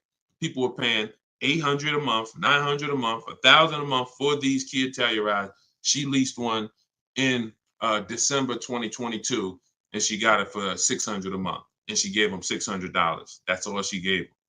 So, ask questions. It's better to ask questions about things that you may not understand versus making statements. Because when you make statements, sometimes it can mean you're not in a full posture of learning. But I do get that you're dropping. Many of you are this is a game changer for you. This is a game changer. This is a money changer for you. I mean, my goodness, my brother who I met recently over the last year, he's a neighbor of mine, and he's become a close friend. And he had a Kia Telluride, black one, just like her. Totaled it. His wife was in an accident maybe about a month ago and totaled it. And he called me and he said he had saw the 8-year rule, and he said, I'm not keeping these cars 8 years. I'm going to lease this one. He leased a Kia Telluride, and his best offer on the same vehicle he owned was under $500 a month, no money down. It was like $479, $489. He was just paying. Remember, this was a $45,000 Kia Telluride he had. His payment on that car was probably $800-900 a month. So that's his wife totaling that car ended up being a blessing. Got him out of that car. He got the lease. He got the same car, brand new one, and he's paying $300 a month less because he has correct deal structure now. This is so important. That's why I call this the most important question in my book. And this is step one in my process, is you ask yourself the most important question. So I'm gonna put the banner back up for you guys on Facebook and YouTube. You can actually go to deshonsbook.com. Dolan pinned a comment in the Instagram section, in the Instagram comments. Also in the Facebook and YouTube comments, we've pinned Deshon's book. You can get your copy for 75% off. It's a digital book, so it goes to your email. Make sure you check your spam and your junk folder, but it goes there. You can get it in 3-4 minutes, and you won't pay the normal $97 if you get there before the 30-minute timer goes down. Once the time expires, the price is $97, which is the normal price, and it's worth more than that. It's worth thousands. I wouldn't price it at $97 if it wasn't worth thousands and thousands of dollars. So, but you can get it for 75% off that. You can get it for $24 if you get to my TikTok bio, my Instagram bio before the timer expires. But that's leasing versus buying. That's a quick comparison of leasing versus buying and how there's no way to get a great deal if you buy when you should have leased. No way. So some of you are going to be like, oh, well, I want to transition because I want to get out of my car that I'm financing and move to a lease. You should do that as soon as it makes financial sense. And that means sometimes you have too much negative equity. You can't move right now. So you may have to wait a year or 2 years before you can actually move over. I like that question M asked on YouTube just now. Do you value owning cars without payments? Can you throw that one up, M? Can you throw that one up, Dolan? Who was taught always pay cash for cars? Who was taught, type a $sign if you've heard or you were taught that you should always pay cash for cars. Now, I'm going to tell you, in a market like now, it's great to, all right, I see RJ Velez. Now, there's value in paying cash, and I'm going to tell you where it is, and you got to just, there's no one size fits all. See, the problem, what's been hurting you guys is because you've listened to one size fits all car buying advice. So usually whoever is giving you the advice, they're telling you to buy cars the way they buy cars. Tap the screen on TikTok if this is making sense to y'all. If y'all are following this, keep tapping the screen, running the lights up. Let me know that you're following what we're talking about. So here's what's important. If you're listening to someone who tells you pay cash for cars, buy used cars, that's because they do that. Now, if it makes sense for them, then that's great. But we need to look at paying cash. When does it make financial sense? When does it not? It's based on a couple things. First of all, what are you doing with your money? Because some people say, I don't like car payments. Type me if you don't like car payments. Who said, type that, Deshone, I want to pay cash because I don't like car payments. Can we type that? Can we dialogue on this? Car payments. Anybody? Okay. May not be that many of you right now. There are people who say this, but you don't realize that car payments, when you pay cash, all you're doing is saving up a lot of car payments. So that's all it is, unless you just win the lottery. If you get a lump sum inheritance, that's different. But if you have saved up $15,000, $20,000, $18,000, and you want to pay cash $25,000, then all you did was save up a lot of car payments, okay? Or save what could have been car payments. You can put them in a savings account and just have the car payment come out. So you can literally say, all right, I'm going to put this cash, $25,000 in a savings account, and that's where my car payment is going to come out of, so I don't spend that. If it makes more sense for me to pay cash, then I'll take the cash. And when it usually makes sense is when the rates are very high. If you can't get a rate that makes really, really, good financial sense, and I mean like we get bids for our rates. We make banks bid, we make credit unions bid, we get multiple offers in what I call the bank bidding war. You get this when you get my book too. This is actually a section I wrote. It's like, maybe it's 3 steps to it of how to get the bank bidding war. But once you get those bids, if you can't get a good rate, then it really doesn't make sense for you to pay cash. I mean, it doesn't make sense for you to borrow the money when you can pay cash for it. But there's an exception to this. What people are doing with their money is relative. So let's just say somebody is investing their money and they can get 10% on their money or 12%. Some of you are in real estate. Some of you are in good investments and businesses, investing into small, things that you can get 15, 20% returns on your money. It doesn't make financial sense. If you could get that type of return on your money, why would you want to put it into a car that's going to get you not just a low return? What's the return on a car, y'all? When you pay cash, you pay $25,000 into a car. What is the return on that? on the cash. What's the cash on cash return? Because I don't want to talk about this much because everyone's not paying cash. It's a small number of you who will, but I want you to be able to know when this is a financial conversation that if you're paying cash, you should understand this. If you got $20,000, $30,000, $40,000 saved up, you're thinking about paying cash for a car, this should be an easy conversation for you to follow. Okay. All right. Actually, everybody said the return is 0. I haven't seen anyone who's correct yet because it's not. The return would be 0 if you put the 25 in and then 5 years later you came back and got your 25 out. That's a 0 return. If you put 25 into an asset and then you come back in 5 years and you used to give me my 25 and they say, well, it's 5 years later, this asset is now only worth 12. What's the return on that? What's up, Big Spoon? What's the return? Not 0. It's negative. It's negative. So you wouldn't take money out of investments that are getting you 10%, 12% or more to put into something where that cash is going to be a negative return on your cash. So that's one thing to consider based on who you are. Another thing is to consider if your money's not invested, you're not doing anything with your money, then just keep the debt down. Keep the debt down. Another thing we do is we see if there's any special rates on the car we're buying, because and when rates are high, traditionally, you're not getting a low rate from a bank or credit union. Rates are 6, 7, 8% on average. You're not going to see 3%. But sometimes you'll see 3% as a special rate. That's car specific.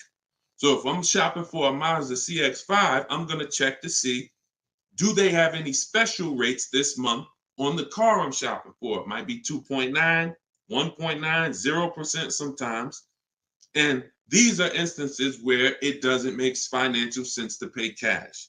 If I can get this type of rate, use the bank's money for a very low percentage, and then turn around and use my money and keep my money invested or keep my cash. Maybe you just want to have your cash. Once it's in the car, you can't get it. So once you put your money cash in the car, you can't get that money back out until you sell the car. But if you can keep the money and get the car, now you have your cake and you eat it too. I still got my cash, but I'm leveraging the bank's money, paying them small amounts of interest to use it. So people see interest as the only loss. I don't want to pay interest. That's programming. That's not what would be talked about in a finance conversation. And if you want to get religious, because some of you say, "Oh, I don't want to pay interest because of religious reason," then it's a partnership. It's not a debt. It's a partnership. Anyway, let's not get all into that. Just paying cash is right sometimes for some situations. Paying cash is not right sometimes for other situations. The key is, which situation are you in? That's the key. Knowing how to ask yourself the right questions. Which situation am I in? I'm getting good returns. Stock market been returning me X percent late. Hey, this many years, this has been my return. I think I'm going to keep my money invested and I'm going to use the bank's money. That's right for that person. All right. So that's a great question.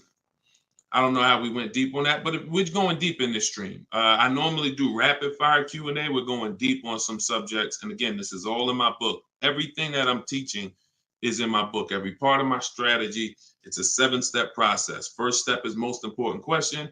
Second step is deal structure. The equity assessment for those of you who are replacing a car or a lease, assessing the equity in the asset to see how much money we can pull out, if any, to either put in our bank account or use in our next transaction. Third step is deal structure. Fourth step is shopping, not buying. It's actually called shopping, not buying, where we enjoy shopping, we enjoy test driving, we enjoy the process. We're about to spend $30,000, $40,000, $50,000, $100,000. We actually enjoy shopping for the item. There's no pressure because we're never talking numbers in the dealership, ever.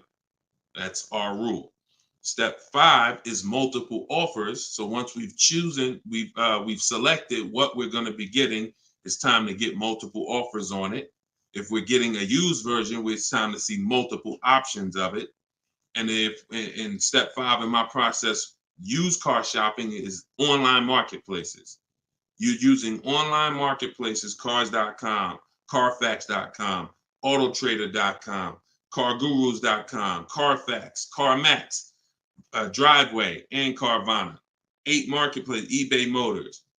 See, some of you are missing great deals because you're only looking at 2 of the marketplaces. That's like you're not going to see below market deals until you can see the whole market. So when we're shopping for used cars, that's what we do. When we're shopping for new cars, we use my 25 to 5, where your goal is to get 5 offers. If you are shopping for a new car or a lease, your goal must be to get 5 offers, because until you get at least 5, you are not going to get a below market deal. Because we have thousands of people who have come before you who have used this, and they report to me, they report their deals to me. So when I can tell you the deals we see, we have to get at least 5 offers, because 4 are overpriced. Some people get 6, 7 offers. You saw Charles earlier on his Palisade. I think he said he got 10 offers. But once you learn how to get them from home, either you could do it your way, you want to call and get them, you want to call, ask for managers to get them. I don't care what you do. If you're using my process, we don't do any talking. So when you're using my book, we're not talking. Because when you talk, who knows, when you talk, you can say the wrong thing. When you type, and then you're typing what I wrote for you. Because in my book, you're using what I wrote for you to talk to the dealers by email. So I can't even say talk to the dealers, to communicate by email, because we know everything they're going to say.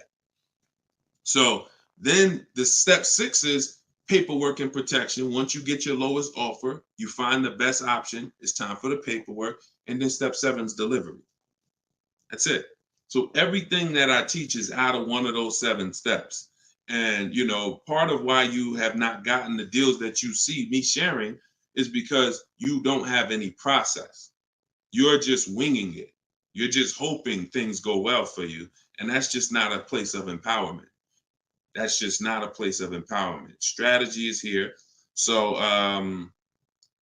so we went deep on some of what's in that book and what you'll learn if you get it in the comment section, or you can get it in my TikTok or Instagram bio. If you're watching us on TV, you can also scan that QR code with your phone.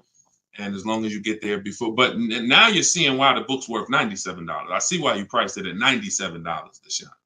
You know what I'm saying? That makes sense. You breaking this down and telling us what's in the book, and it's a digital book with links to videos and scripts and things you copy and paste.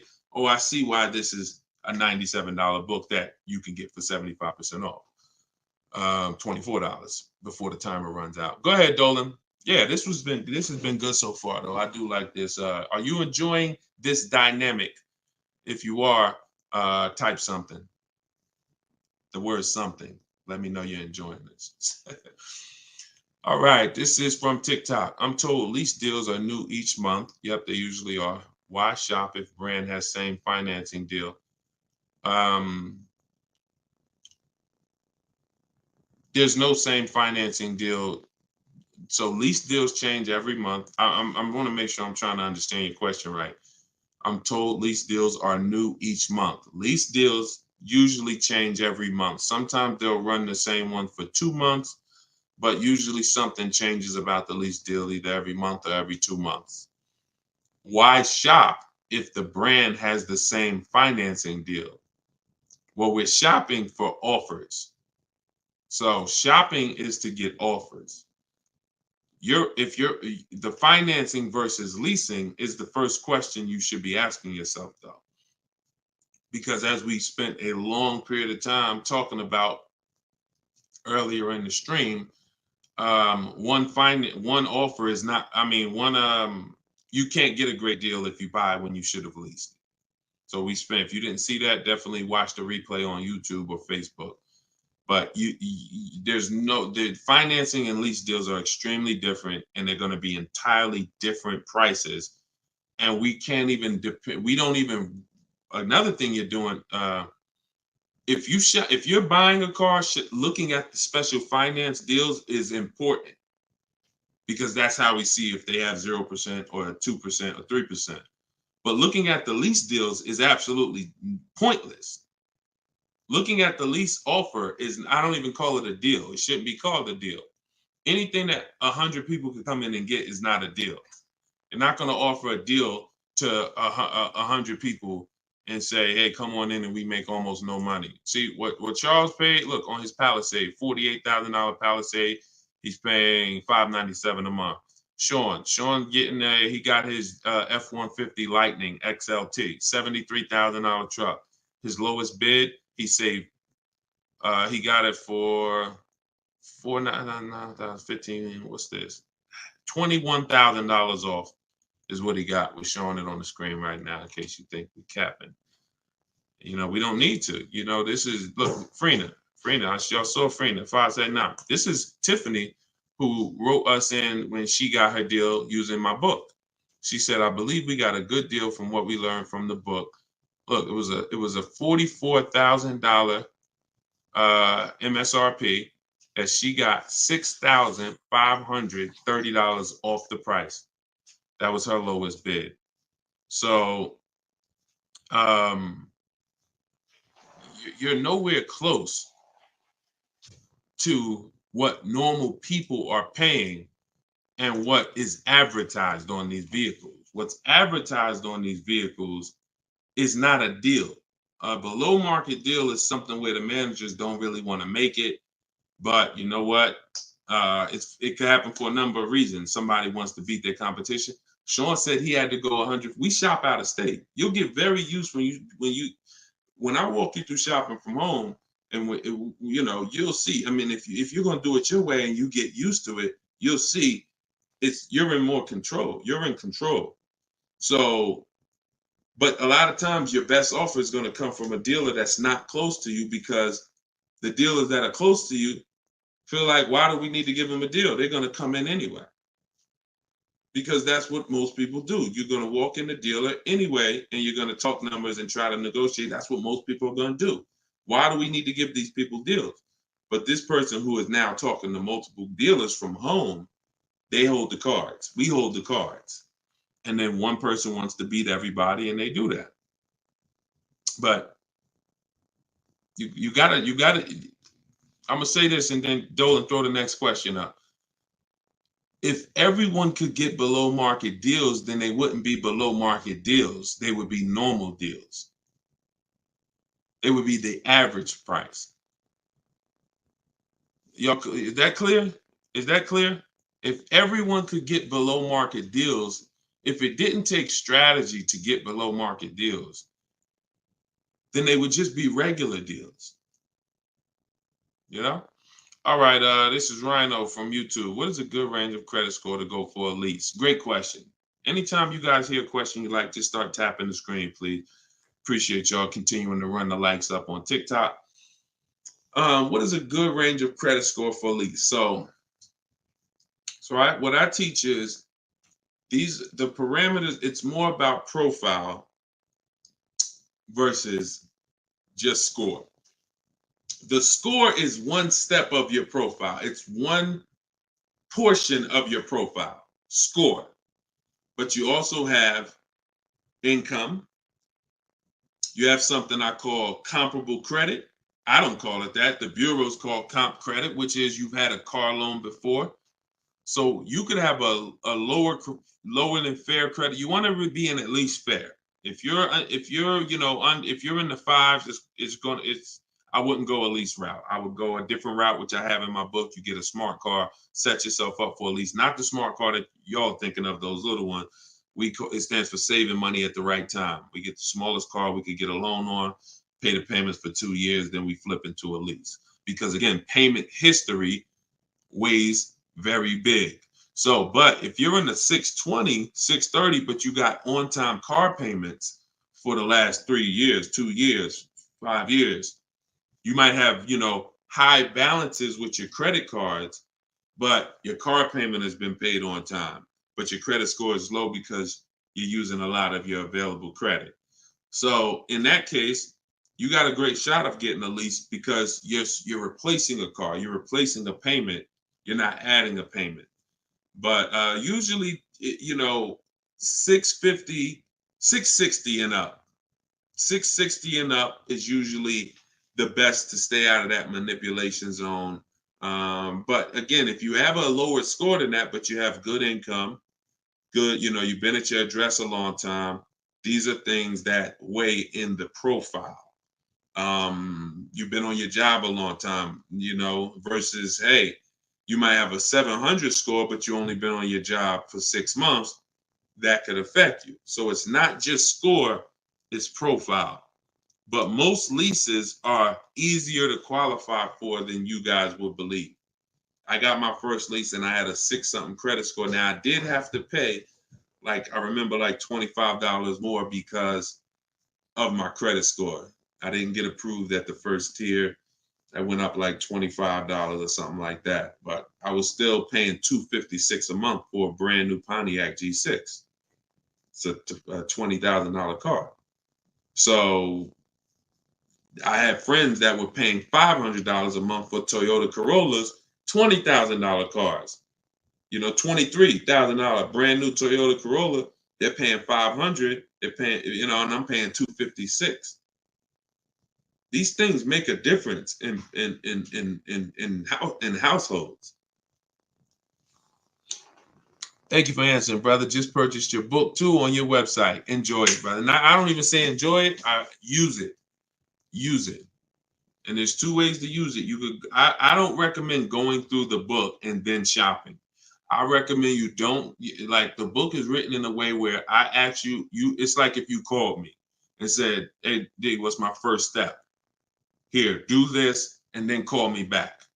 You wouldn't call me and be like, Deshone, give me all the steps. I wouldn't give you all the steps because you would forget them. I would tell you, all right, how many years we keep in the car? 4. Okay, we leasing. How many years we keep in the car? 10. All right, we purchasing. Then we're gonna move to the next question. We need to do our equity assessment. Go on these websites, call your bank, get your payoff, do these steps, call me back. Okay, boom, I did that. All right. So once you put those things in an order, you'll see that you threw me off, Dolan, throwing that question up. But yeah, Rhino should. Oh yeah. Anyway, what I was saying is use it. So you could go through the book. I would recommend you go through it, do 1 step, check it off before you move to the next step, so that by the time you get to step 7, I'm congratulating you, saying, let's get ready for delivery.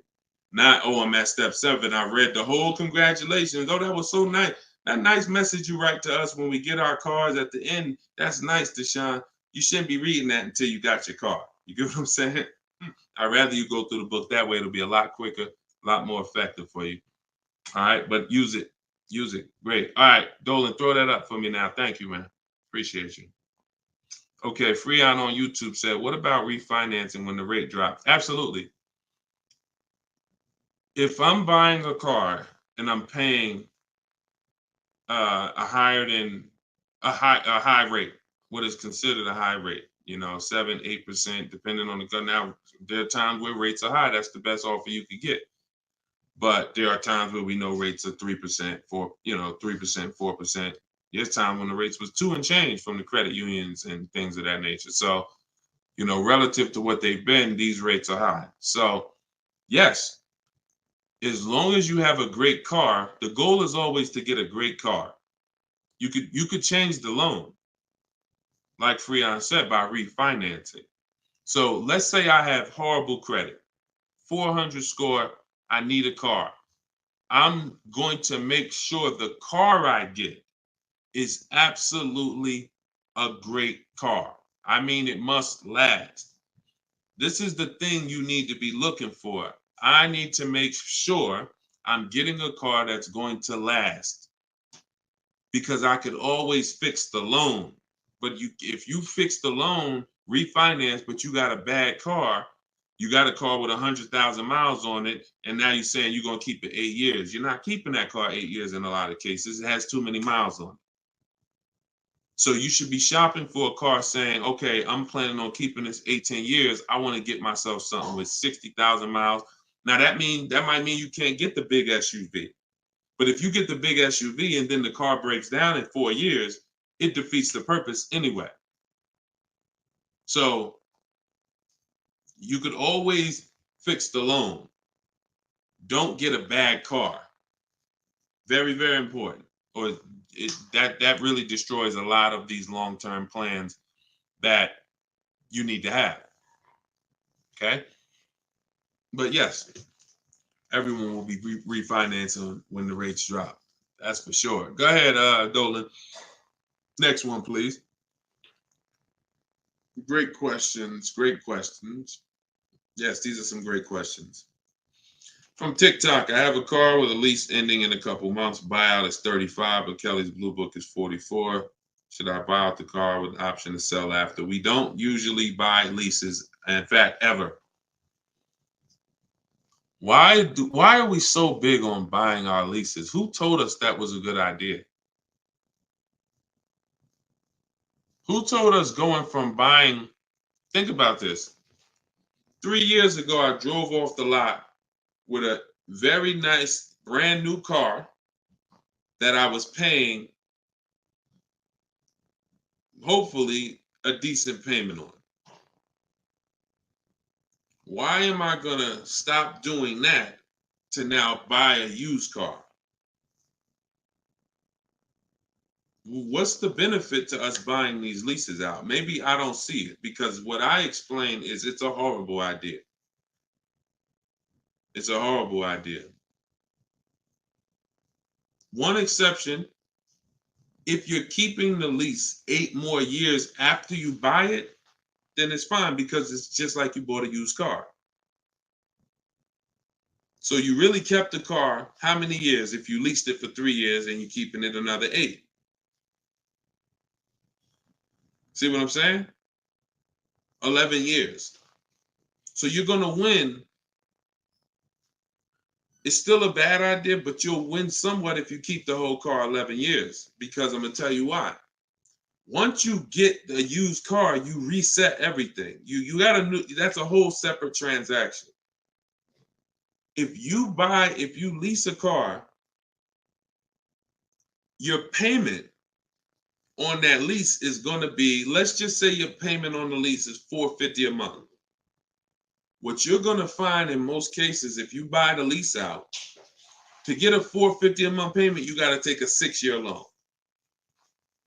To get a $450 a month payment, you got to take a 6-year loan. So you already leased the car for 3 years, and now you're purchasing the balance for another 6. You leased the car for 3, you're purchasing it for another 6. That's 9 years. So why did I just say the only way to win when you buy your lease is to keep it at least 11 years? Because how many years of payments are most people going to have? 9. 9. 9. Can we let that sink in? A person who buys their lease, like most people are going to buy them with 6-year loans, you're paying for 9 years on the same car. 9. Even if you get a 5-year loan, 8 years on the same car. So it'd be a shame to go pay 8 years on the same car and then turn around and do that all over again. So you want to keep it long enough to at least, hey, I had 2 years of no payments though. I had that car 11 years. I only had 2 years of no payments on it. That's a pretty bad way to live. You're paying on 9 years old, 8 years old, you're still paying on the same car. 7 years old, still paying on the same car. This is why buying your lease is a horrible idea in most cases. From the start, you should either be leasing or you should be buying a used car. It's one or the other. and you're buying a used car that if you plan to keep it 8 or more years, you're leasing if you're not planning to keep the car 8 years. That's it. Not many cases where these make sense. Go ahead, Dolan. It's a great question though. And I'm hoping we can help a lot of people stop doing that. And eventually maybe 10 years from now, 15 years from now, people won't be asking these questions, but it's a very, very common question. Go ahead, Dolan. Shoot the next one up, brother. Nico Smooth on YouTube. What's up, my man? Deshone, if I wanted to counter offer lower than what the calculator generated, would that be realistic? Getting 1.4% would like to get around 1. If your lowest offer is 1.4, then that's the lease program. If your offers are 1.4, your offers should not be the same. That means you don't have enough offers. If all the offers are in one spot, 1.4, that means you're not getting enough. Once you get 5, 7, you'll see they should be at least $150 to $200 a month difference. That's how it should be. 400 to 600 a month. 600 to 800, 600 to 750. That's how it should be. Now, if you once your lowest offer is 1.4, but you have 1.6, 1.7, higher offers than that, then 1.4 is the best. And that's the lease program. There's nothing you can do about the lease program. All you're doing is finding the dealer that's going to agree to discount the car the largest amount. The lease program is then going to dictate what the payment's going to be. But yeah, you're on the right track. Go to a Plan B vehicle. It's surprising how different every single vehicle has a different lease program. In regards to what and just to really hammer this home, Zafrina, who we showed first at the beginning of the stream, she had a $579 a month lease on a $65,000 truck. She was shopping for a Jeep Grand Cherokee Limited because that's what they had and they were replacing the lease. So she gets a 1.1 and change. It was like under 1.2, like 1.19 or something like that. That was her best offer on a Jeep Grand Cherokee Limited. That's a great lease. That's a great deal. 600. That's a great lease deal. Probably a $450 payment on a $40,000. Great lease deal. But she said this guy is saying that he thinks he might be able to do better on a hybrid Jeep Grand Cherokee Limited. He said he could probably get me below the 1%. I said, okay, you need to get 5 more offers at least. Because what if he's saying he could do better on that version, that means that version has a better lease program, which means you need to get your 5 offers again. She called me 48 hours later. Well, she posted in our group saying that she had gotten that $579 a month, which was a 0.88% lease. So that's not only is every vehicle have a different lease program, every trim level has a different lease program. Almost trim levels can have different lease programs attached to them. In many cases, they do. All right, great question though. You could also wait it out, Nico, if you have a little more time and see what the programs are next month. Go ahead, Dolan. You can shoot the next one up. Can you lease a car if you have a bankruptcy? Sure, but you need to rebuild your credit. You need to get your, if you start in blank, I know people that have had a bankruptcy, got a discharge, and they are at a 700 score in like a year. So I will be following Shonda Martin. I recommend her to everybody. She has great strategies on credit. She does a lot of live streams like me, and she has great strategies. So I think she's on every platform. Yeah, she's on every platform that we're on. So Shonda Martin. But yeah, get yourself up to like a 680, which is not hard to do because you're starting fresh. Many times a Chevy or Ford, a Honda, Hyundai, Mazda, Subaru, these leases don't need you to be incredible. If you have a good job, long history on your job, and a 680 score, you're going to get most of these leases. These are not like luxury leases to the point where they're snooty. All right, go ahead, Dolan. Genesis on YouTube. So how can you lease out of state with the current lease looking to trade in? But I heard Deshone say out of state lease deals are good. Well, if it's the best offer, you go as far as you need to go to get 5 offers. In my book, we use my 25 to 5 strategy, where you're connecting with 25 dealers online in 20 minutes. We go to their websites using the contact tab, and then you have a template of mine that you copy and paste. If you're going to do it your way, you're just writing in, all the details of what you want, when your deadline is, what options you're looking for, what you're over. This is all stuff I walk you through in the book. What you're looking for. Really, it's about the car. You're not saying, hey, I'm looking for a lease quote, I'm looking for a purchase quote. We need to find out who even has a car before we start talking about money. But then the goal is that you got to get at least 5 offers. You got to get at least, and you have to do the equity assessment to see if there's any equity in your current lease. You don't want to return that, and you don't even know if there's any equity in that lease. And the only way you know that is the offers you get are higher than the payoff. It's very simple. Equity is offers, cash offers from CarMax, Driveway, Kelly's Blue Book, instant cash offer, not Blue Book, the website, instant cash offer, Kelly's Blue Book, Auto Nation, sell my car, Car Guru, sell my car. You have to get these offers, and if those offers are higher than your payoff, then you have equity when you sell the car to these people. If you have a third-party restriction, you can't sell the car directly to them. You got to sell to a local dealership. You got to get bids from a local dealership. I teach you how to do that. For those of you who have third-party restrictions, we talk to used car managers to sell our leases.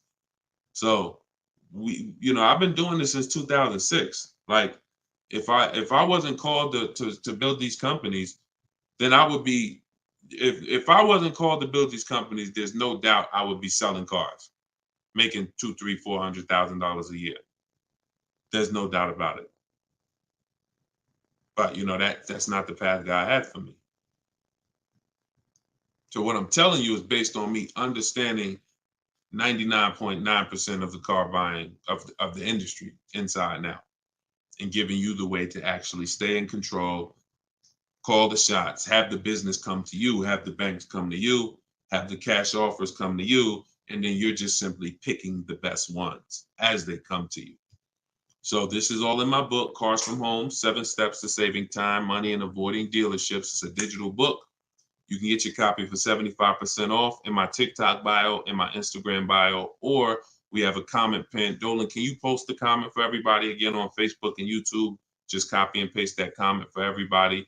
And also we'll put a banner up on the screen for those of you who are watching us on television. You can scan this banner with your phone, and it'll take you to the 75% off page. So you'll only pay $24. You won't pay the normal price of $97. But that offers for 30 minutes. Once the timer does expire, $97 is your price to get it, which is still a great price. I'm sure everybody who spent time with us today can see why $97 is going to save you probably tens of thousands of dollars, depending on how many cars you get. Sean saved 20 grand on his first car. So for those of you who want to attend my free masterclass, Everything You're Doing Wrong, Buying, Selling, and Leasing Cars, you can attend that in my bio. We'll also put another comment for those of you who want to attend that. That's about an hour-long class, and I'm teaching very specific. You'll need a notepad for that. That's not just Q&A, although we do Q&A after. So you guys can go watch that, and so we'll put, and that's also in my Instagram and my TikTok bio. So the information's available, y'all. That's the whole point. There's no excuse. Everything that we talked about today is really financial awareness, financial literacy that you have not learned. You haven't heard of it before, but this has been around. We've been doing this for 3 years. Over 2,000 people have come before you. We have over 6,000 people that have this book now. So this ship has sailed. This car buying from home, you're late to the show now. And you can't afford to go buy another car the old way and think you're getting a good deal.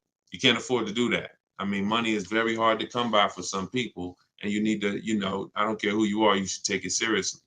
So this is why we're here. And so you can get it from my free videos, from these Q&As, in my book, in my masterclass. I don't care how you get it. You want to join me in Maps Academy and have me coach you through your car buying. I don't care how you get it. Just make sure you get it. Get in where you fit it. All right. So that was episode 17. All right. We'll see you on episode 18. God bless y'all.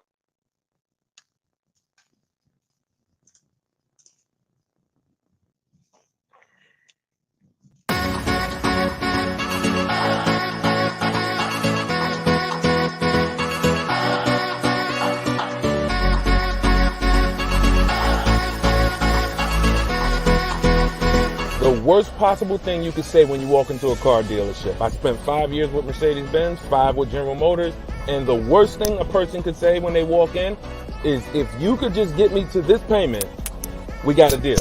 So your loan's probably still like 19, which means you got to pay to get out. You're upside down. It's called negative equity.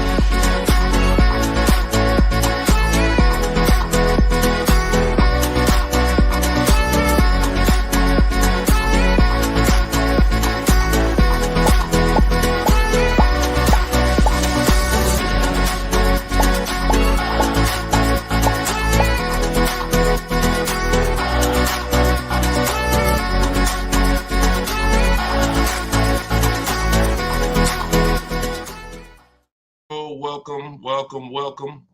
This is episode 17 of Car Shopping Questions and Answers. I am your host, Deshone the Auto Advisor, and we do these live shows throughout the day, throughout the week, to make sure that you have access to cutting edge car shopping strategy, which is the science of making dealers and banks bid for your business instead of negotiating the old-fashioned way. So that is what we do here. Frankie boy, good to see you, Frankie boy, on TikTok. Kev, I see you on TikTok. We are live on all 4 platforms: TikTok, Instagram, YouTube, and Facebook. We have Dolan in the background. He's going to be pulling in your questions for the show. So as you're here, you can start typing your questions. Let's get the housekeeping out of the way as well.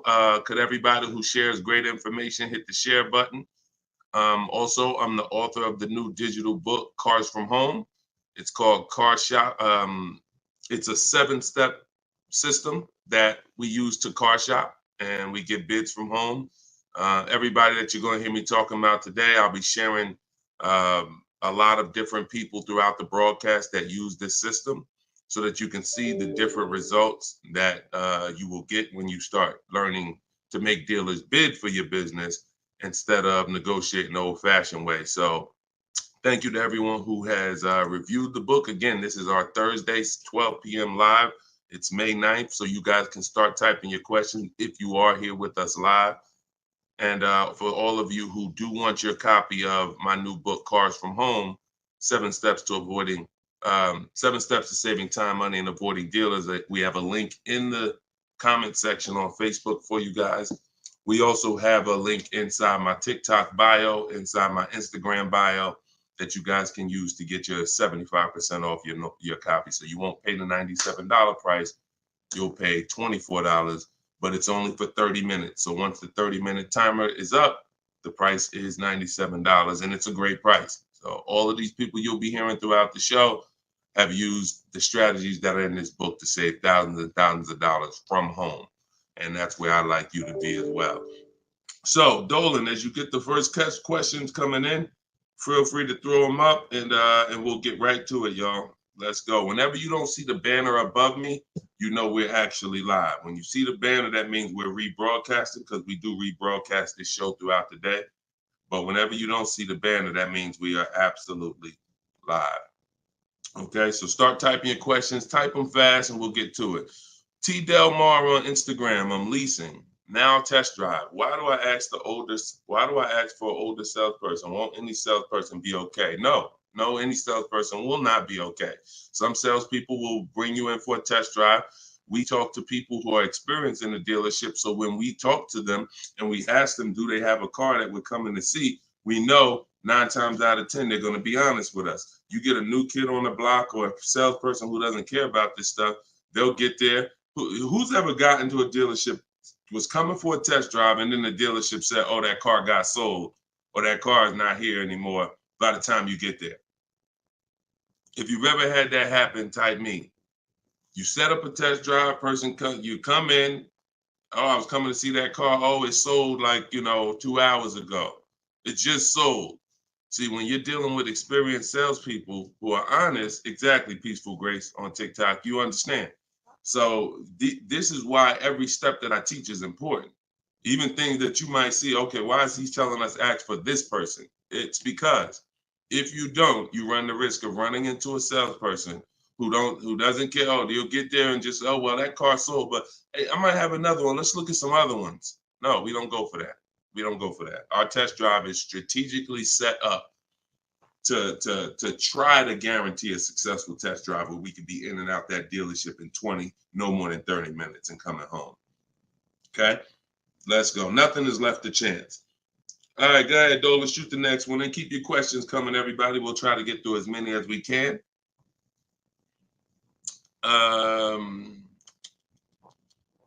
I see you got all right, we got one that just came in on TikTok. We'll give everybody a chance to come on in and start typing your questions. Try to type them all in one question, kind of one long question versus, continuations and continuations.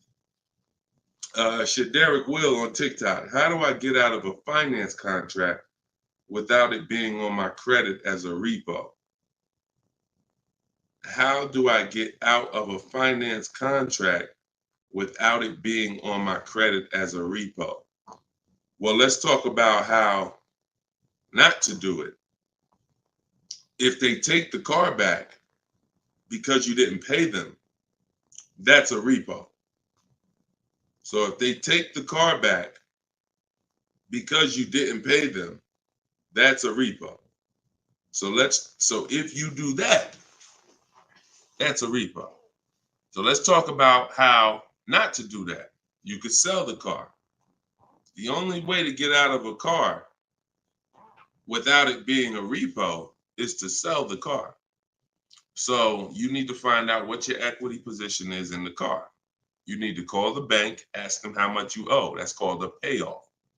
Get your payoff amount, how much you owe, and then you're going to get offers. You're going to do what we call an equity assessment, where you go into the 6 online car buyers and you get you get these bids. CarMax, Driveway, Carvana, Kelly's Blue Book Instant Cash Offer, AutoNation Cash Offer, and Car Guru's Sell My Car Cash Offer. Those are 6 different cash offers that you're going to get, and whichever one's the highest, that's the one you would take. What's up, Dave DFW? I see you. What's up, Yono? That's how you get out of the car. The only way you're going to get out of a car you want to replace people is to sell your way out of it. Because we don't trade. In most cases, we do not trade because you don't get all the money. When do you get all the money trading anything?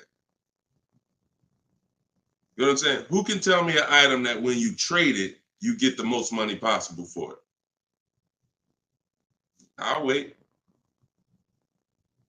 Anybody? What's up, Bobby I Modern? What's up, Bell? See what I'm saying? So we understand. You're not going to get all the money of anything trading it. You sell it. That's the way. And most times you guys are taking $2,000 to $3,000 to $4,000 less for your vehicles, trading them. You're losing. See, again, you can't take the price, the monthly payment seriously, but not take the price of the car you're buying seriously. Not take the shopping for your interest rate seriously. Not take the selling of your old car seriously. Because you may be more focused on saving $1,000 off the price of the car you're buying, but you're not putting that same energy into how you shop for your loan. You're giving the bank $2,000 or $3,000 more because you're paying higher interest. Or you're not doing this bidding process. You're trading in your cars and you're paying $1,000, you're getting $1,000 to probably $4,000 less than what you would get selling these cars to online car buyers. So that's how you get out of a car. Only way you can do it is to sell your way out of it. And if you have negative equity, to pay the difference so that you can get out of the car. But if you just let them come take the car, you can finagle anything you want to try to not have it be a repo. It's a repo. It's a repo. And so the time 3 years ago, everyone could have sold their car and really got out of them because the prices of cars were so high. What's up, Alan Denson? Thank you so much. Appreciate you. Yeah, so that's it. Go ahead, Dolan, shoot the next one in. This is our Thursday live show. My man, Alan Dawson, appreciate. Oh, Alan Denton. Yep, appreciate you, man. Thanks for supporting the broadcast. This one's Optimal Living from TikTok. This is our Thursday, May 9th live show at noon. So whenever you guys don't see the banner above me, that means we're live. You can send your questions in, and we'll try to get them into the show. Grand Rising, I want to buy a used approximately $10,000 or less. Approximately $10,000, less than 100,000 miles, 1 or 2 owners, like a Honda, Hyundai, Volkswagen, good gas mileage, easy to repair. Any suggestions? Well, you have a lot of filters there. If you were buying under 10 grand, I would be looking at Facebook Marketplace. I would be looking at Facebook Marketplace because our used car strategy is to look at all the marketplaces where cars are. These are, AutoNation, Auto Trader, Cars.com, Car Gurus, Carfax.com, CarMax, Carvana, Driveway, and eBay Motors. But if we're looking at a car that's under 10 grand, I would certainly be looking at Facebook Marketplace. Facebook Marketplace is where you're going to try to find a private party owner, not a dealer. Not a dealer. You're trying to find a private party owner that's going to sell you the vehicle, private party, not a retail purchase. A retail purchase is at a dealership that has done reconditioning on the vehicle to prepare it for the market. And so you're paying for that. You're paying probably 10% more for a retail purchase because it goes through the retail process. But if I'm spending under 10 grand, I'm looking at Facebook Marketplace to get a private party sale where I could save probably another 10%, maybe a little more below the retail price. But that's really depends, price specific. Same thing with selling cars. When we get our bids, if our car is worth less than 10 grand, we usually I always tell people, it's in my book, if the car is less than 10 grand, when you get your offers, you could get probably 1,500 to 2,000 more listing it on Facebook Marketplace. So if my highest offer might be for 8 grand from CarMax, everyone else is offering me 7 and 65, and I'm gonna throw it on Facebook Marketplace if I have the time, and I'll sell that car and usually get a $1,500, $2,000 above. So it's the same difference. I would shop on there if I was looking for a car under 10 grand. I would sell on there if my car was worth under 10 grand. See, when you start going with cars that are worth 15, 20,000, trying to put them on Facebook Marketplace, most of the buyers there need a loan. Most of the buyers on Facebook Marketplace need a loan. So when you get there, they're not going to be, most people don't have 20 grand to bring a private party. That's just most people. So the buying pool is very small for 15 to 20 grand, 30 grand private party.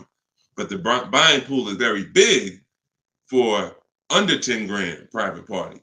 So you always want to go to where the buyers are, where the best opportunities are. So yeah, that's what I would be doing. Great question, Optimal Living. All right, keep the questions coming, y'all. I see Sharita said, hey, I got the book. I'm stoked. This is great info. Thank you so much, Sharita. Enjoy it, use it. The things that are in my 7-step book, y'all, is everything you're learning right now. So everything that I'm teaching you is out of one of my 7 steps in my car shopping process. My book is called Cars from Home. So it's all designed to teach you the science, walk you through the science step by step of doing 90% of your car purchase from home 90% of your savings are done at home, not in a dealership. The only thing we're doing in a dealership is test driving, is having our car appraised if we have a third-party restriction by a used car manager, and picking up our car if they don't deliver. Those are the only three things we are doing inside a dealership. All the negotiating, the price saving, the shopping the market, the research, the working with the bank, that's all done at home. And some people, some of you are going to do 100% of your purchase from home. If it's a new car or a lease, some of you could do 100% of it, because if the dealer delivers, literally you never went into the dealership except for the test drive, and then we get our bids and we make the we accept the best offer. This is somebody who just got a bid. You can see the dates not too long ago.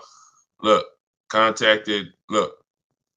contacted 25 dealers. Some of you know my system is used to, we connect with 25 dealers, with our goal being to get 5 offers. Because what percentage of offers is overpriced? Let's see if anybody on here knows. If anybody's been spending time with us, this might be a lot of your first time with us on the stream, but what percentage of dealers is overpriced? Let's see who knows. And this is why you must get at least 5 offers. At least 5 offers, because what percentage of dealers are overpriced, everybody? Let's see. All right, we may got a lot of new people on here. Maybe nobody knows. No, not 100%, Twan. Not 100%. Thank you, T. Delmar. 80%. Exactly. 80%. T. Delmar Instagram got it. 80% of dealers are overpriced. Now, this is not my opinion. I'm telling you guys. I've been working with people all around this country. I opened up my car buying school, Maps Academy, 2021. We have probably over 6,000 people now that have our book. So people report deals to me. I have hundreds of people who over the years report their deals to me. And that's what we see. We see 80% of the quotes we get are higher than the best quote. So when you get your 5 offers, one of them is going to blow the other ones away, but the other ones are going to be significantly higher. And when you look at somebody like this is Teddy. Teddy he said, I received 10 offers. He said, I only use the scripts provided. So in my book are the scripts he's talking about that you copy and paste. This dealer's initial quote came back at 937. Using the counter offer calculator, which you have in my book as well. Using the counter offer calculator, I countered at, I closed on this, wait, hold on, I can't even read. I closed on this 2024 BMW i4. MSRP is $73,855. $73,000. Pay attention to this, y'all. I counted at 829. He came back with 856. My highest offer during this process from a different dealer was 1123. My local dealer, there's a lot happening here in this post if y'all pay attention and dissect it. My local dealer came in at 986 and even told me in an email that he didn't think I'd find a better deal out there. I didn't speak to one salesman on the phone until after the credit was ran and the deal was secured. I even got them to cover my last 2 lease payments. This is how you get, see, if I was to ask Teddy right now, Teddy, bet me $1,000 that there's not a better deal out there. He'd most likely take the bet because he connected with 25 dealers. He got 10 offers. He used it. You can never accept a deal without countering, because we don't know what the bottom is until they say no to the counter, or until they say, no, I can't do that, but I could do this. Now we know they're at the bottom. So all of this stuff can't happen. You're not going to have price assurance, which means you guarantee you paid the lowest price, and you're not going to be able to get these numbers until you sit at home and start getting the offers at home. It is impossible to get these types of numbers, this type of confidence, this type of assurance walking into one dealer. Even if you got a good price, there's no way you even know it's a good price until you have enough offers to know this one right here is the best offer. He might have thought his local dealer was making him the best offer at 890. What he says, local dealer came back 986, because remember he has other offers that are 1100. But if he accepts that offer, he's never pulling away in this BMW for $856 a month, a $73,000 vehicle. Now, again, I'm gonna ask y'all before we pull up the next question, and we are live right now. It's Thursday, it's May 9th, and this is our 12 p.m. show. Once again, I'm gonna ask y'all a question.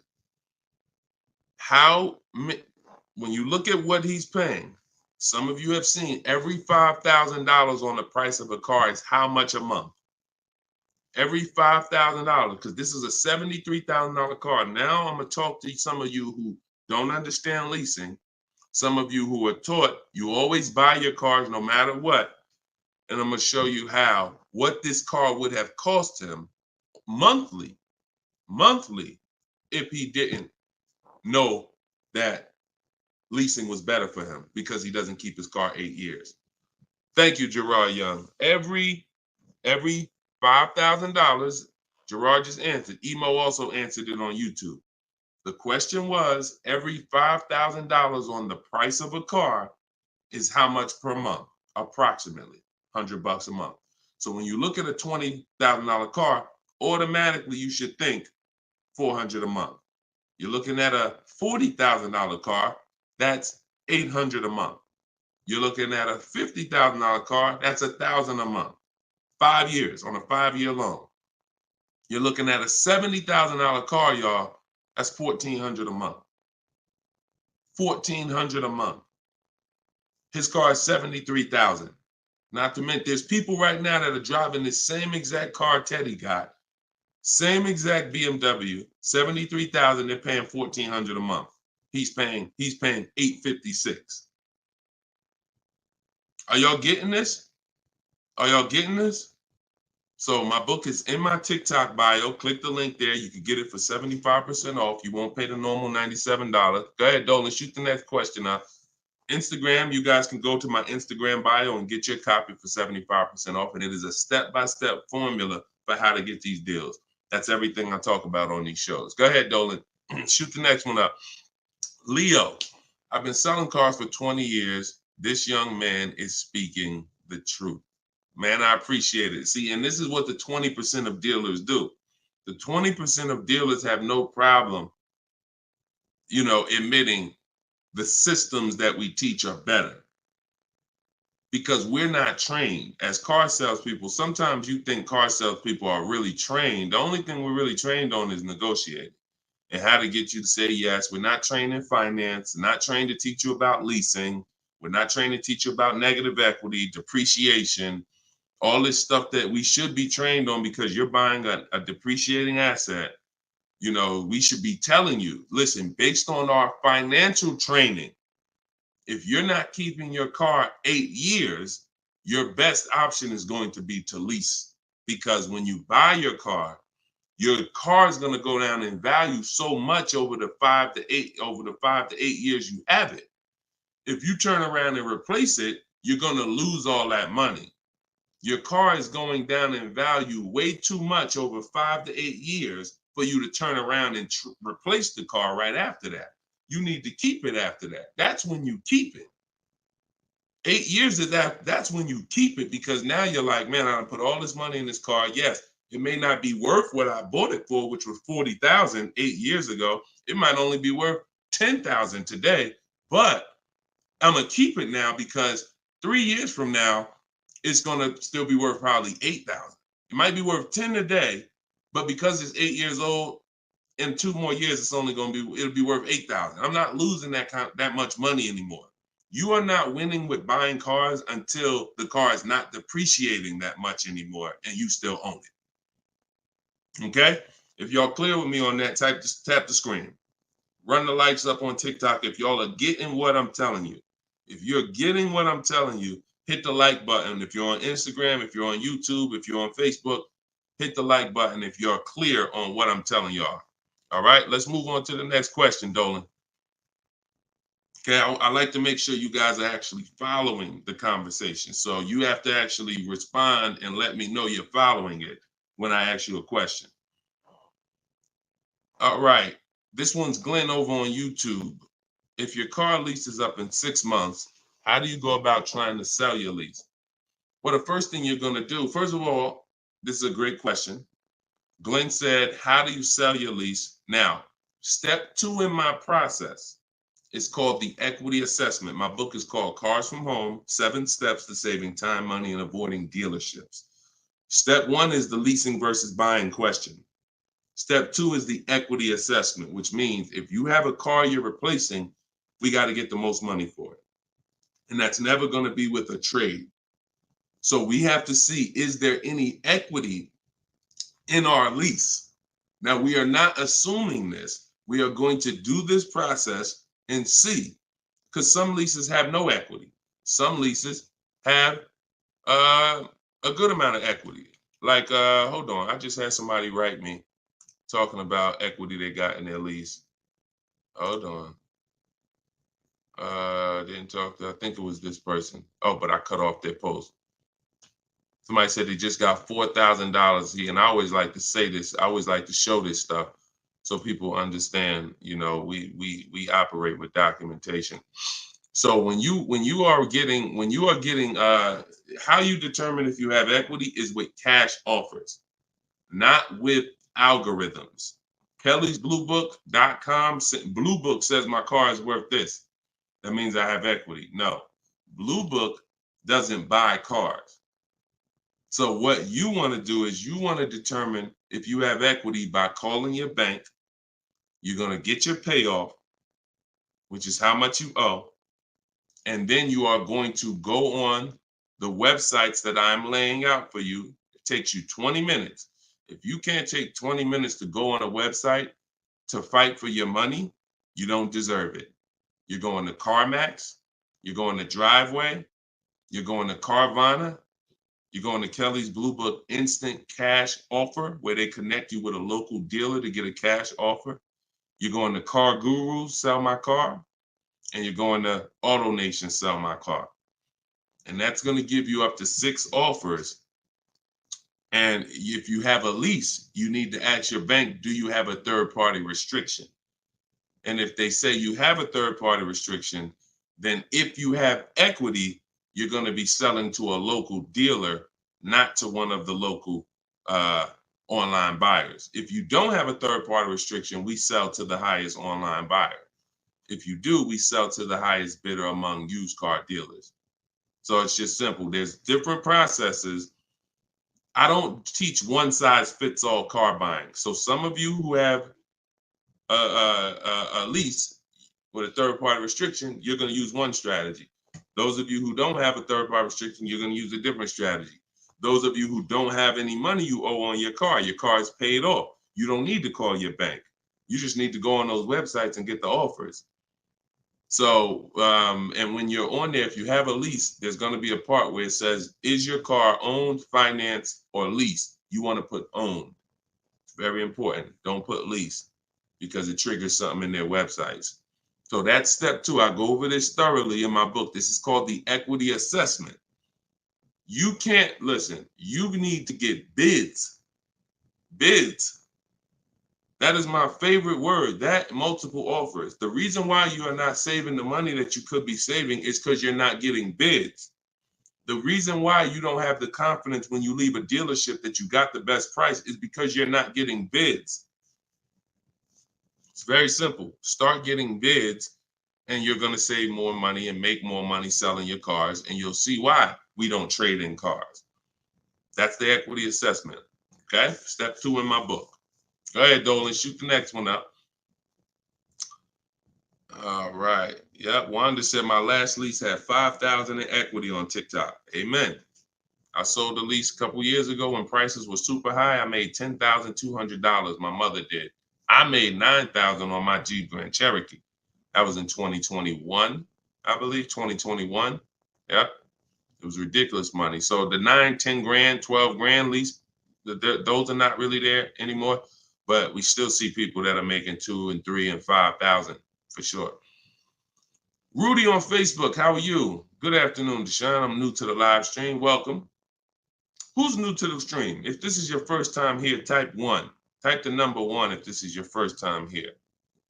I'm looking for a 2020 SUV, Mercedes GLB 250, 4MATIC, less than 20,000 miles. Drives over 120. I see you, Yvette. Drives over 120 miles daily. We have been looking in different car websites. Still haven't found one that matches our max of 30K. Any suggestions? We live in New Hampshire. We've been looking in Massachusetts as well. Should we be expanding our searching area? Thank you for your help and keep up the great work. Absolutely. Yes, you should be expanding your search area. If you're looking for a 3-year-old vehicle with less than 20,000 miles, right now, you got to look at the age of the car. When you're searching for a used car, you got to remember a car comes out the year before the year we're in. So if a car is a 2020, it was released in 2019, most likely, which means you're calculating the age based on then. So if you're looking for a car that was released in 2019, and right now we're in 2025, you're looking at a car that's 6 years old. If you're looking at a car that was released in, 2022, and we're in 2024, then it's 2 years old. So you need to look and say, okay, how old is the car I'm looking for? And then we can look at the mileage. Because if you're looking for a car that's 4 years old, but you're looking for it to be driven 20,000 miles or less, that means you're only looking for a car that has a 5,000 a year average. That's going to be very tough. I like to go with it. I like to look at 10,000 a year, and then I like to go to 12. Now, we're talking about how we expand the search of our used cars, because the whole goal is to expand the search slowly. So if you were looking at the 2020, 20,000 miles, now go up to 30,000 miles. I would go up to 40,000 miles, because 40,000 miles still means it's driven lower than average. Just to show, so average miles is 10 to 12,000 miles a year. If you get a vehicle and it's 4 years old, it's driven 10 to 12,000 miles a year. It has really under 40,000 miles on it. It means it's been driven under 10,000 per year. So you're really looking for the mileage. It's the mileage that I think is really going to limit you. Now you could expand your search wide, like you said. There's many ways to expand it. You could go 100 miles out. You could go 200 miles out. You can go 500 miles out. So but you could also expand the search by lowering the mileage threshold and saying, all right, I'm looking for something that has, under 40,000. If it has 36,000, 38,000, 30, I'm good with looking at those.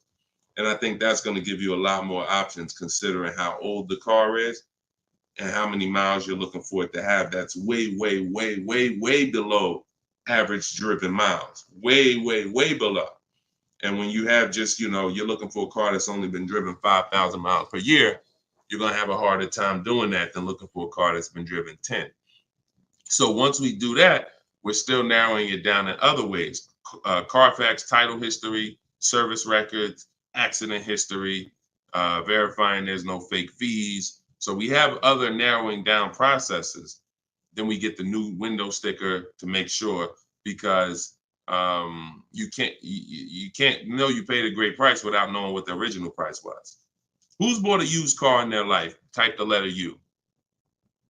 Type the letter U, and I'm gonna before Dolan pulls up the next question, I want to make a point here to how just not having strategy, you guys are missing the things that you should be using to determine if you're getting deals.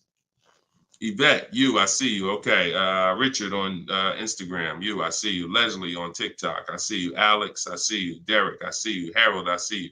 Kathy, I see you. Okay, so let me show you something. When I was buying my Infinity truck, all of the trucks we were looking at were white. All of them were priced between 30 and 32,000 as a used vehicle. 30 and 32,000. So if I narrowed it down, the top four I was looking at, they were all white, black inside, between 30, 32,000 price. Similar miles, one may have 26,000 miles, but the highest one has 36 similar miles. So I'm narrowed this down. Now, this is where many of you you don't have the information to make the right decision, because the determining factor of which vehicle I chose was based on the brand new price. I'm gonna tell you exactly how this went. Once I got the brand new price, I got the brand new window sticker on all of these cars, I was able to see that one of the cars brand new was 46,000. One of the cars brand new was 48,000. One of the cars brand new was 52,000. And one of the cars brand new, which is the one I ended up getting, was 54,500. It was a special edition. It has all of these features on it, has all these packages. It has different rims. It has all these different things. Now, if I would have picked the other ones, because the asking price was lower, I would have made a horrible decision. Paying 31,000 for a car that was originally 46,000 is nowhere near as good of a deal as paying 31,800, which is what I paid for a car that was originally 54,000. This is what I call in my book the true value percentage. The true value percentage discount is what the vehicle is being sold for relative to what it was when it was new. So picture this, if the vehicles that I was looking at would have only had the true value percentage discount on them, it would have made it even easier for me to choose, because the one I picked would have said 42% off the brand new price. The ones that I didn't pick would have said 38% off the brand new price, 36% off the brand new price, 32% off the brand new price. So when I look, true value percentage is literally that. And that is something we created. See, a lot of what we teach, we didn't learn it, we created it.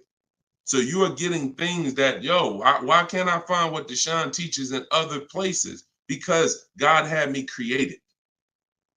So you're not going to find it from other people. You're not going to find the 8-year rule for leasing versus buying with other people. You're not going to find the 1.5% rule for bad lease deals with other people. You're not going to hear them talking about this true value percentage discount when we're looking at used cars, because we created all of this stuff to regulate the industry for people who will use it. So if you guys want everything I teach in one spot, you can go to my TikTok bio. As long as you get there before the 30-minute timer goes down, you can get your copy of Cars from Home, my digital book, for 75% off. Go there. You won't even leave the broadcast. Get your 75% off. It'll be in a few minutes, and you can use this stuff for the rest of your life. Same thing with Instagram bio. And if you're on Facebook or YouTube, we have a comment in the comment section for you guys to get your book there, and you can use it. And if you're on a TV watching us, then you can just scan this QR code with your phone, and you can get your 75% off. $97 is still a great price, even if you missed it and suffer. Get your book full price. If you missed the countdown, that's fine. But the money that you're going to save is going to be dramatically multiplied versus what you spend on this book. Okay, Dolan, shoot the next question in, y'all. We are live. This is our Thursday, May 9th show, 12 p.m. So whenever you don't see the banner above me, that means we're actually live, and you guys can type your questions, and we'll try to bring them onto the show. Helena, what do you consider a good interest rate? Well, this is a relative question. It's the same question you're asking when you say, what do you consider a good discount off a car? How much should I pay for this car? We only pay when someone wins the bid. So we teach something called the bank bidding war, which I also created. You have been taught that, don't let these dealers run your credit, or always get, who's been taught any of this stuff? Always get your own pre-approval You know, never use the dealer's banks. Never, you know, all of this stuff. Any way. We teach a process that the credit bureaus allow. The credit bureaus allow us to have an unlimited number of banks and credit unions run our credit with a hard pull, as long as it's within a certain period of time. As long as it's within a certain period of time, when that time expires, they are going to have that weigh on our credit as one hard inquiry in terms of how it affects our score. See, normally when you have a bank run your credit with a hard and then another one, and then another one, each hard inquiry affects your credit. But when you do it the way it was meant to be done, and using the bank bidding war, if one hard inquiry would have dropped your credit 10 points, 20 of these hard inquiries is going to drop your credit the same 10 points. So the way it's done is there's 3 rounds to it. There's 3 rounds. This is for people that are financing. Again, those of you who are paying cash, this doesn't matter. Those of you who are leasing a vehicle, this doesn't matter. That's why having access to car buying advice that's not one size fits all is what you need. Because typically, if you only pay cash for cars and get used cars, that's what you're going to teach people. So everything has a different place. So those of you who are financing a new car or a used car, you're going to use the bank bidding war so that you don't have to ask this question. This is the answer to Helena's question. How do you know? What do you consider a good interest rate? It's who wins the bid. So there's 3 rounds to it. The first thing we're going to do is see, are there any special interest rates on the car we're shopping for? So if we're shopping for a Kia Optima, a Kia K5, and all right, let's see, are there any special interest rates on it? Are they doing anything like 1.9% financing? Are they doing 0% financing? Are they doing 2.9% financing? Anything special? We also need to know how much the term. What's the term? Some people only do 0% for 3 years. That means you got to be able to pay the car off in 3 years or you can't take the deal. If it's 0% for 60 months, that's different. You got a 0% 5-year loan. You got 0% 6-year loan. So we need to see, is there anything special on the car? We do that for new and certified pre-owned, if we're looking for a certified pre-owned. Now, if we find something, sometimes that could prevent us from even needing to do any other interest rate shopping. If they're doing 1.99 for 60 months, you're not going to find better than that. No bank is going to do better than that. So that's why it eliminates the rest of the rounds in the bank bidding war. Eliminate it. But let's just say that there are no special interest rates. Now we're going to revisit the bank bidding war in round 2, which is after we find the best price on our car. See, because some of you, when you go shop for a car, you're thinking, how much should this car cost? Oh, what's the monthly payment should be on this car? The monthly payment is between you and the lender. It's not between you and the person you're buying the car from. See, this goes back to our point, which is you must set up your car buying transaction from who you're getting your loan from. The process of shopping for the best price on your car is different, or should be different. If you listen to me, it will be different than the process of you getting the best price on your loan. The best price on my loan is a different process than getting the best price on the car I'm buying. So now, once I start now looking for my car, getting my bids, get the best price on my car, now it's time to come back and get the loan involved. See, many of you are focused on what the best monthly payment is on the car, but you're not focused on finding the dealer that is the lowest price. That's focus number 1. Before we think about what is our monthly payment, we are thinking about what is the dealer? What's my process for finding the dealer who's going to sell me this Kia K5 for the lowest price? Who's going to sell me this $40,000 car for the lowest price? Once I find that dealer, Now it's time for me to come and get start shopping for my loan.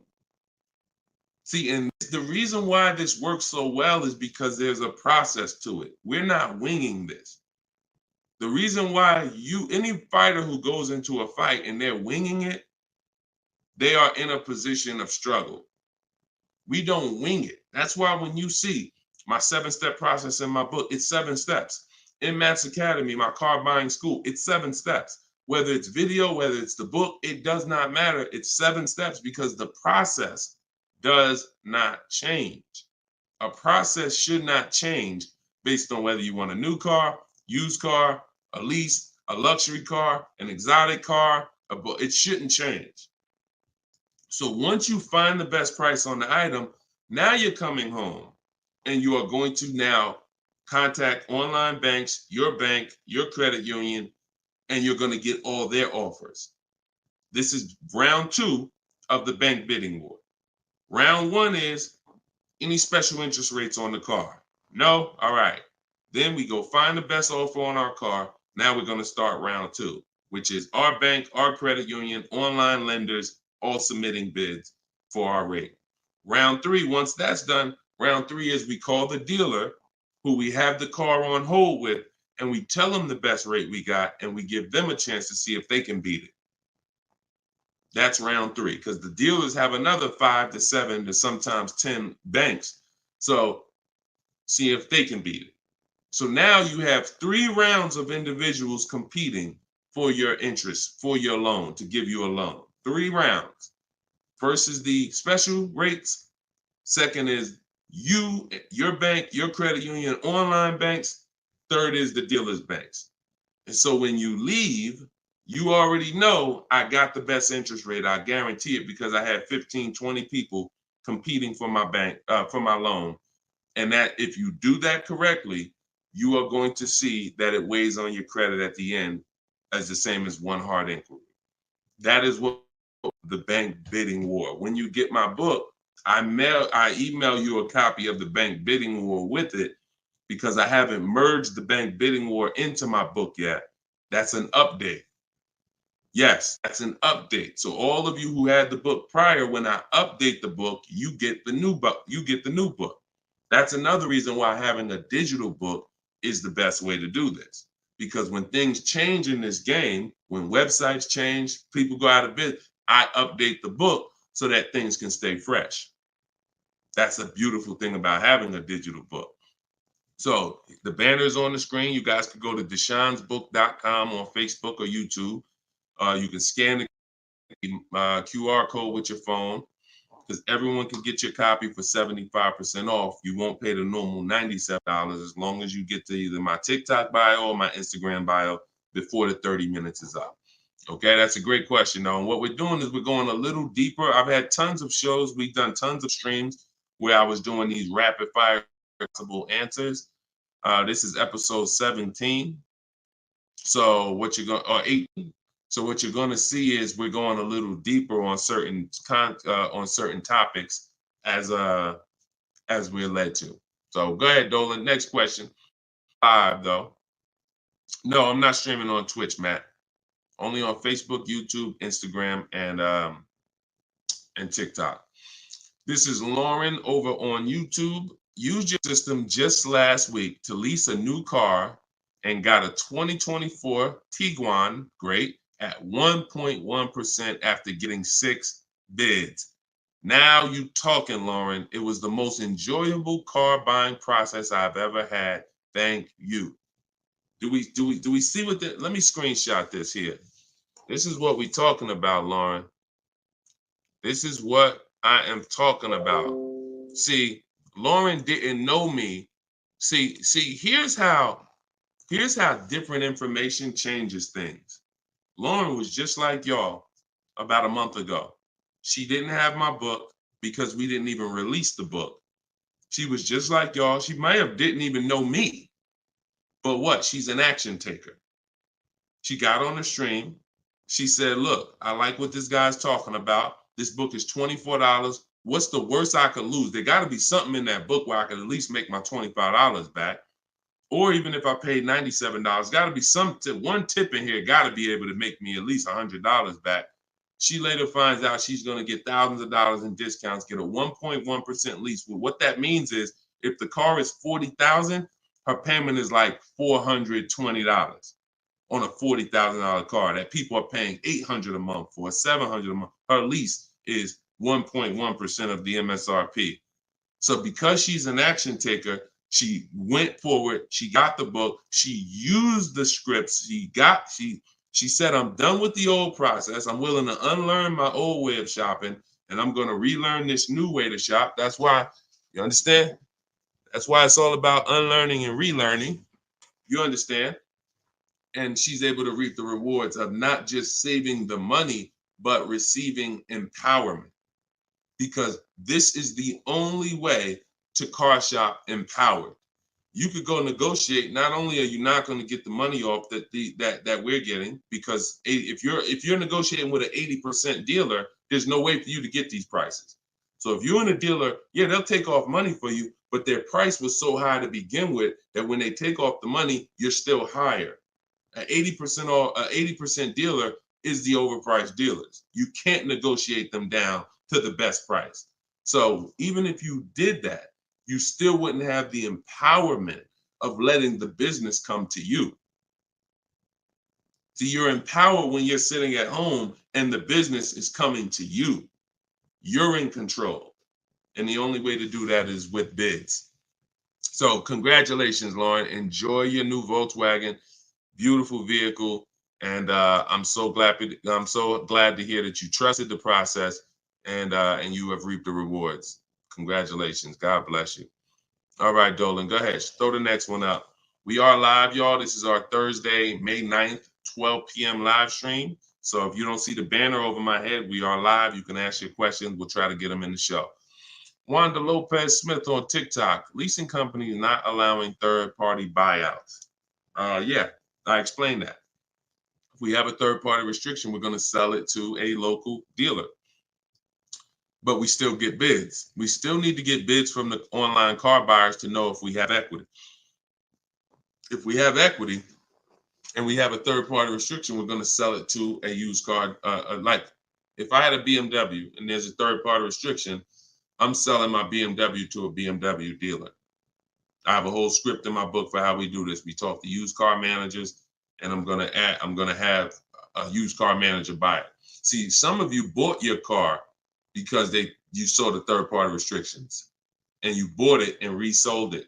I don't like doing that because when you buy it and resell it, you have taxes, you have fees that you're going to pay. When you sell to a local dealership, sometimes they don't pay the taxes and there's no fees. So buying and reselling, you're eating up like probably $3,000 or $4,000 of any equity you would have. So yeah, we've been getting out of the, we've had a process for third-party restrictions since they started them in 2021. We've had a process for how we were going to sell our cars and get our equity, even with third-party restrictions. So that's never stopped us. Never stopped us. Good, great question. People like the live view have no clue how valuable his information is. Appreciate you, Belle. Thank you so much. Only people that know how valuable the information is people who use it. People who watch, there's a saying, you can't be a hearer of the word. You want to be a doer. A doer.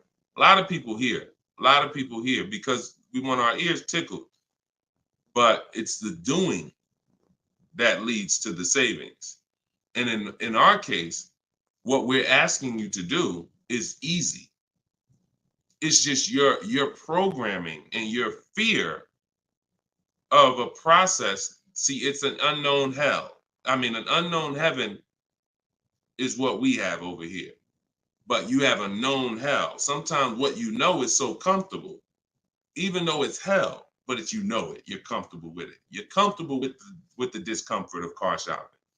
So this is what, Deshone, everything you're saying, that sounds hard. Sitting at home and doing these copy and paste things and having this, that sounds hard. That's just your fear. That's your programming talking to you. That's not reality. Because in reality, you see people like Lauren who just came on, And you see, this is the easiest way she's ever bought a car in her life. This is the most money she's ever saved in her life. Look, you got people like, look, Matt, happy to share. I've officially graduated. Huge thank you to Deshone, building such a great system, answering all my questions along the way. Lease details. You got a $56,000 Hyundai Palisade calligraphy, 1.28% lease. Highest quote was $1,167 a month. He got his for $719.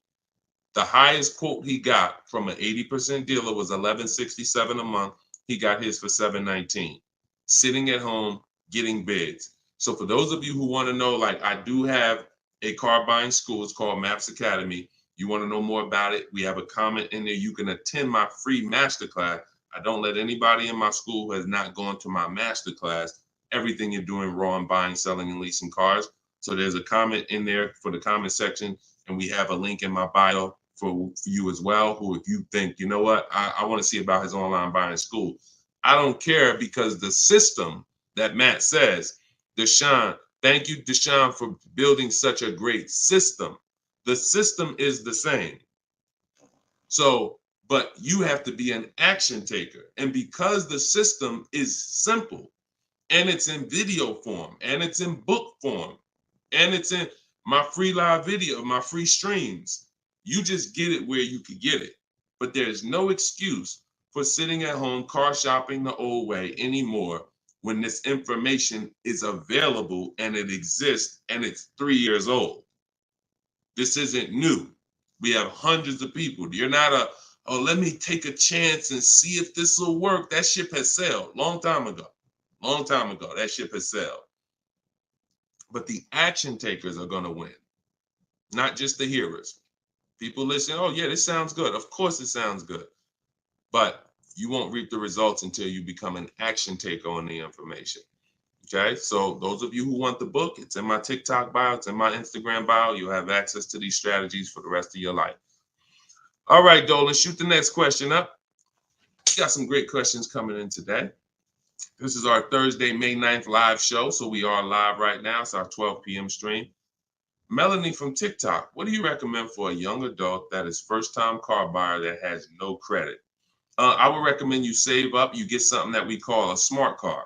That's not one of those little cars that you heard. It stands for saving money at the right time. I got a car that's my point A to point B car because I work from home. I got a car. It was literally $4,000. I got it from a grandfather over in South Orange. He was 98 years old, and he still drove until he couldn't drive anymore. Car had 72,000 miles on it, and I got it for $3,750. Literally, it was I got it a year ago, so that was it was an 08 Pontiac G6, 70,000 miles. And that's something that I drive from point A to point B whenever I want to do my run. Because again, I work from home. Most times we take the truck, but if my wife's out, I'll take the car. But I didn't need to spend $10,000, $15,000, $20,000 on a car that I'm driving twice a week. So what I would tell you for you is, if you need transportation, you want to get it reliably, save up some money, get yourself a private party sale on Facebook, pick it up for a couple grand, but you have to be diligent. You want to find it from an owner. You want to find it from an owner who's not driving too much, who maybe they got a second or third car in the family, and that you don't want to deal with these dealers on Facebook Marketplace perpetrating as owners. The owners know the history of the car. They've had it for the last 8-10 years. You want somebody that can tell you, yeah, my little son, this is where Jeremy took the car one day. He was driving to the grocery store. He backed into a car over there right here. You want a person who knows that, not a dealer who just picked up the car and now they're trying to sell it to you for $2, $3, $4 grand. So that's what I would be doing. I would be getting me a very reliable, inexpensive car that I can actually get to work with, make more money. And then once I make money, I will be choosing whether I'm buying or leasing based on if I'm going to keep the car for 8 more years. Whenever you get into spending real money on cars, over 12, 15 grand, this is when you start wanting to ask yourself, am I going to keep this car 8 years or not? Because once you get these cars and build up your credit, Melanie, another thing you should be doing is getting a credit card, not using it, pay it off every month, spend $20 on it, pay it off so you can get your credit up to a 700 score. You could be at a 700 score lightning fast before the next 12 months. So now what you want is you want a car to drive, get you to where you're going, but then you want to be building your credit now. So now when you're like, okay, I got a job, I'm making money, I want to get me a different car. Am I going to buy it or lease it? And if you're not keeping it 8 years, you want to go for the lease so that you could drive a brand new car for pennies on the dollar, as long as you keep following what we're teaching and getting great lease deals. But if you're keeping the car for 8 or more years, then you would go and you would buy a car, not lease it. But in order to do that, you want to set yourself up and get yourself up to a 700 credit score. So you should follow somebody like Shonda Martin. She's on all the platforms. Shonda Martin, this young lady is a guru when it comes to credit. She does a lot of live streams, a lot of Q&As, just like me. But yeah, you got a great path. But don't go out there and do what a lot of people do and finance a car, no credit, your first car, you're gonna go buy it. Now you're getting a $20,000 car, you're gonna probably pay, $500 a month for it. And now that car is gonna be a long-term thing because it's just too expensive. And you just don't follow the traditional route is what I would tell you. All right, I'm glad. It's my daughter. She has a full-time job and now searching for a car. Okay, perfect, Melanie. I think that's a great plan. Because the thing about that car that you're going to get for Facebook Marketplace is whenever she decides that she's ready to finance or lease a car, she can sell that car and get all her money back. If she finds a great car on Facebook Marketplace for $4,000, $5,000, you guys can sell that car and get the whole $4,000 or $5,000 back. You'll get 80-90% of it back. And I like to get whenever it's going to be a short-term thing, I don't want a car where it's going to be a burden to me later. We want to get a car that does the job now. I know with this Pontiac, whenever I choose to sell it, because I'm actually going to get a car. I've been waiting to get a vehicle that I want for a number of years. And when I do go get that, I'll sell this one, but I'll get everything back that I spent on that car. I'll get it back. So it's just strategic. It's a great way to move when you know these cars are not costing you money. You're breaking even on them, and it's just great. So that's what I would say, Melanie. That's what I would do for my own daughter. Okay, go ahead, Dolan. Shoot the next one up.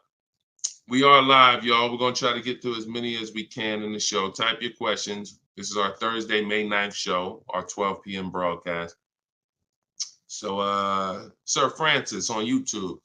What's the best source for an accurate valuation to determine if purchasing a used car is a good idea? I don't go by that. The only way purchasing a used car is a good idea for me is if we're keeping it at least 8 years. That's it. If you're not keeping it at least 8, are you keeping the vehicle at least 8 years?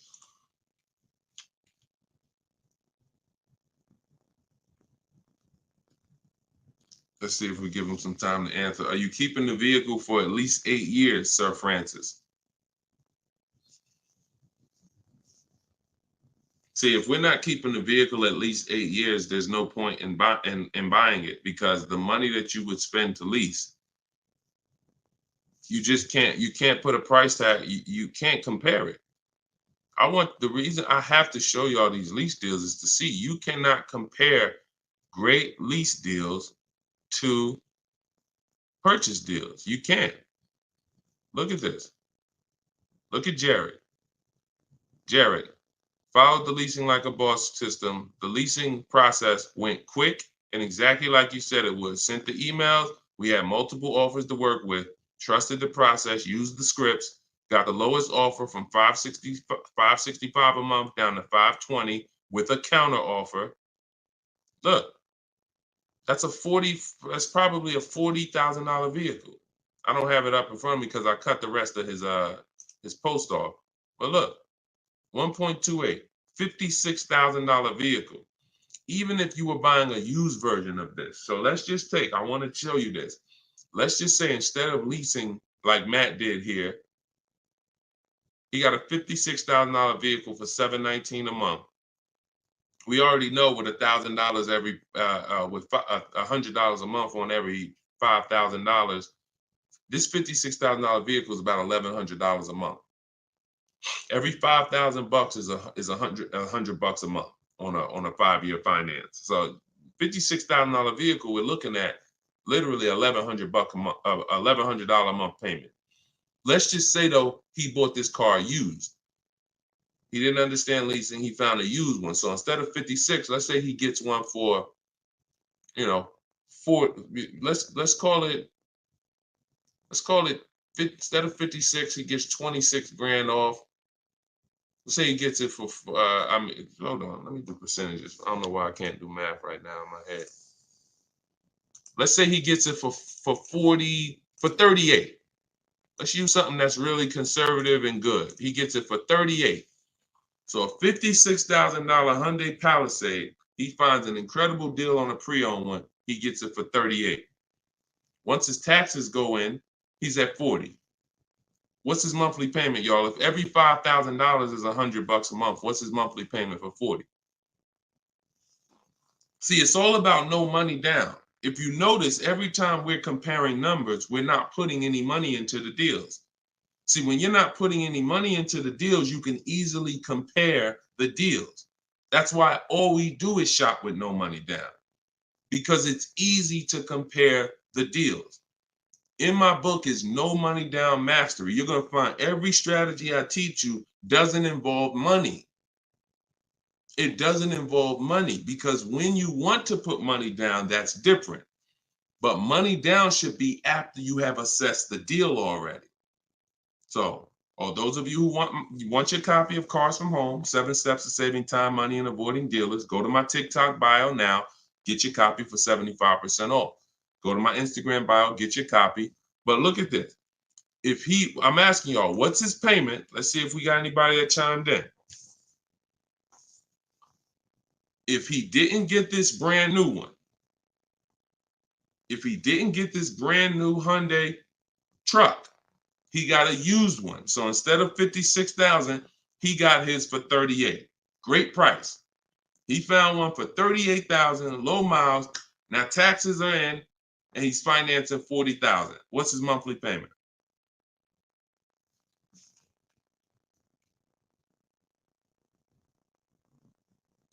Anybody do the math? Every 5,000 bucks. Well, I'm gonna tell y'all now. Okay, y'all taking a little long. It's 800 a month. Thank you, Derek. Thank you, Derek, on Facebook. 800 a month. So let's look at that. Matt drove off $719 a month, no money out of pocket. Brand new 2024, never been driven, new car smell, fresh out the plastic, $719 a month. Same person who bought that car because they didn't understand leasing, they're paying $1,100 a month. Now there happens to be another one just like it, but it's a 4-year-old one, and it's $38,000, and someone else gets that, and they're paying $800 a month. Do you see how much money those who don't teach you about leasing have cost you? Do you see how much money listening to those who don't understand leasing has cost you? Big money. So I'm either driving a used car and I'm paying more than the guy who got the brand new one. Or I'm driving a brand new one just like him and I'm paying $400, $500, $600 more than what he's paying because I bought the car. Now, when do the people who buy win? When do they win? 8 years down the road. 8 years down the road. See, because when you buy your car and you pay it off, see, the person who leases is not worried about depreciation. That's the car going down in value like this. The person who leases is not worried about depreciation. They've already beat it because their lease payment is so low. Their lease payment is so low, they're paying less than what the car's normal depreciation would be. So they beat it with a great lease deal. Now, the people who own the car they're not going to beat it because they own it. So any depreciation is coming against their actual car. If they could have sold the car today for 30, next year it's only worth 25, they lost $5,000. If you were going to sell your car today for 20 and then a tree branch falls on it, is it worth 20 tomorrow? Even when you fix it, run it through your insurance. Hey, I'm coming to get my 20. No, a tree branch fell on the vehicle. It's worth probably 18 now. This is depreciation. So the only way you're going to avoid that is through long-term ownership, because eventually, like I talked about earlier in the stream, you get to the point where your car is only losing a little bit of value each year. Only to this year it's worth 10, next year it's worth 95. In another year it's worth 9,000. That doesn't happen until you have kept the car 9, 10, 11 years. So if you're not keeping your cars that long, you're losing thousands of dollars not leasing, as I just illustrated with those 3 examples. Okay? So this doesn't change. I don't care whether it's Lamborghinis. I don't care whether it's Rolls Royces. The principles do not change. Derek on Facebook. If a manufacturer is offering a very low IR through their direct financing for well-qualified buyers, is there something I should look for on my credit report to know whether I should apply and let them run my credit versus using the pre-qualified offer I have from my credit union? Yeah, most people are going to qualify for the special rates. If you have fair credit, good credit, most people are going to qualify for the special rates because it's not super tier. Super tier is like A1 or A9 in the business world. That's super tier. Most of them are tier 1. So a tier 1 approval is really going to be if you have, 680 credit score and above. If you've had a car loan in the past that you paid well, you should be able to qualify for those special interest rates. Those are not super hard to qualify for. And if it's something under 2.9, you're typically not going to see that coming from a credit union or a bank, not in this market. Not in this market. So yeah, it's a good question though. But that's round 1 in the bank bidding war. So it's important for you guys to know that whenever you see a special interest rate offer, in many cases, it's not hard to qualify for. You don't need perfect credit. 680, 700 and above, you should be fine. All right. So, all right. Let's go. John Tez on YouTube. I'm interested in getting a 23 Charger Scat Pack, trading a 2022 Camry. This is a disaster. This is a disaster. Dealer wants 56 for the car, but it's been on the lot for 220 days. What do you think I could get them to lower it to? Well, I'm going to just tell you honestly, why are you trading in a 2022 vehicle? First of all, if you paid cash for that car, you wouldn't be trading it in, because once you see what it's worth and what you're getting in 2 years, you've had the car for less than 2 years. See, there's something, here's what we're not getting. The reason why I hold this up is for y'all to see that you cannot trade in cars this fast and have it be and have it. And I want y'all to know we are 100% live right now. We are 100% live right now. You're not watching a replay. This is a live show. So we're going to dialogue on this for a quick second. You should not, if I show this so y'all could understand, the value of your car is dropping like this the first year, 2 years, 3 years. You think that you could buy a car here for $35,000, turn around, trade it a year later, and it's only worth now $27,000, and you're just going to flip and take that $7,000 loss in depreciation. You are going to absolutely lose your shirt. And the only way that you actually don't realize how much you're losing is because they hide it in your monthly payment, because you're a payment shopper. Just get me to this payment. I don't care about the numbers and all of that. I don't care about how much money I'm losing on each car. Just work my monthly payment to something that I could afford. And that is financial disaster. because there is no way, if you were coming and you were writing a check for this, if you came in and you bought that 2022 Camry and they said, okay, it's going to be 35 grand, you know, whatever, and you wrote a check for it, and then you came back a year later and you said, all right, well, what y'all going to give me for my 22 Camry? And they said, all right, well, we can only give you 25 for it. And you said, wait, I just paid 35 for it last year. You ain't giving me no 25 for it. You would never take that. But payment buyers take those deals all the time, because what they do is they give you the same 25, but when they finance it and stretch the loan out, they're like, see, and your new monthly payment is only $50 more than your old car. And you like, man, this sounds like a good deal. It's a horrible deal. It's not even a deal. It's a horrible offer, but you're not trained to see it. So whenever I see somebody who's switching from cars that are less than 2 years old to a brand new car, you're not talking about leasing it. So you're still in the mindset of, oh, I could buy cars, switch them, buy cars, switch them, buy cars, switch them. You absolutely are losing thousands of dollars on every single car you buy. So if I wanted to do what you were doing, replace my 2022 Camry with a Charger Scat Pack, and first you're buying another pre-owned one too. You're buying another pre-owned one. So you're asking, all right, I want to replace this 2-year-old pre-owned car that I got, and then I want to buy another pre-owned car and replace that one. But you're not looking at the fact that the 1-year-old Scat Pack you're trying to find is so rare. When you find it, you're most likely going to overpay for it, because who has 1-year-old Scat Packs? Who has 1-year-old Dodge Charger Scat Packs? How would that vehicle even end up on a dealer's lot?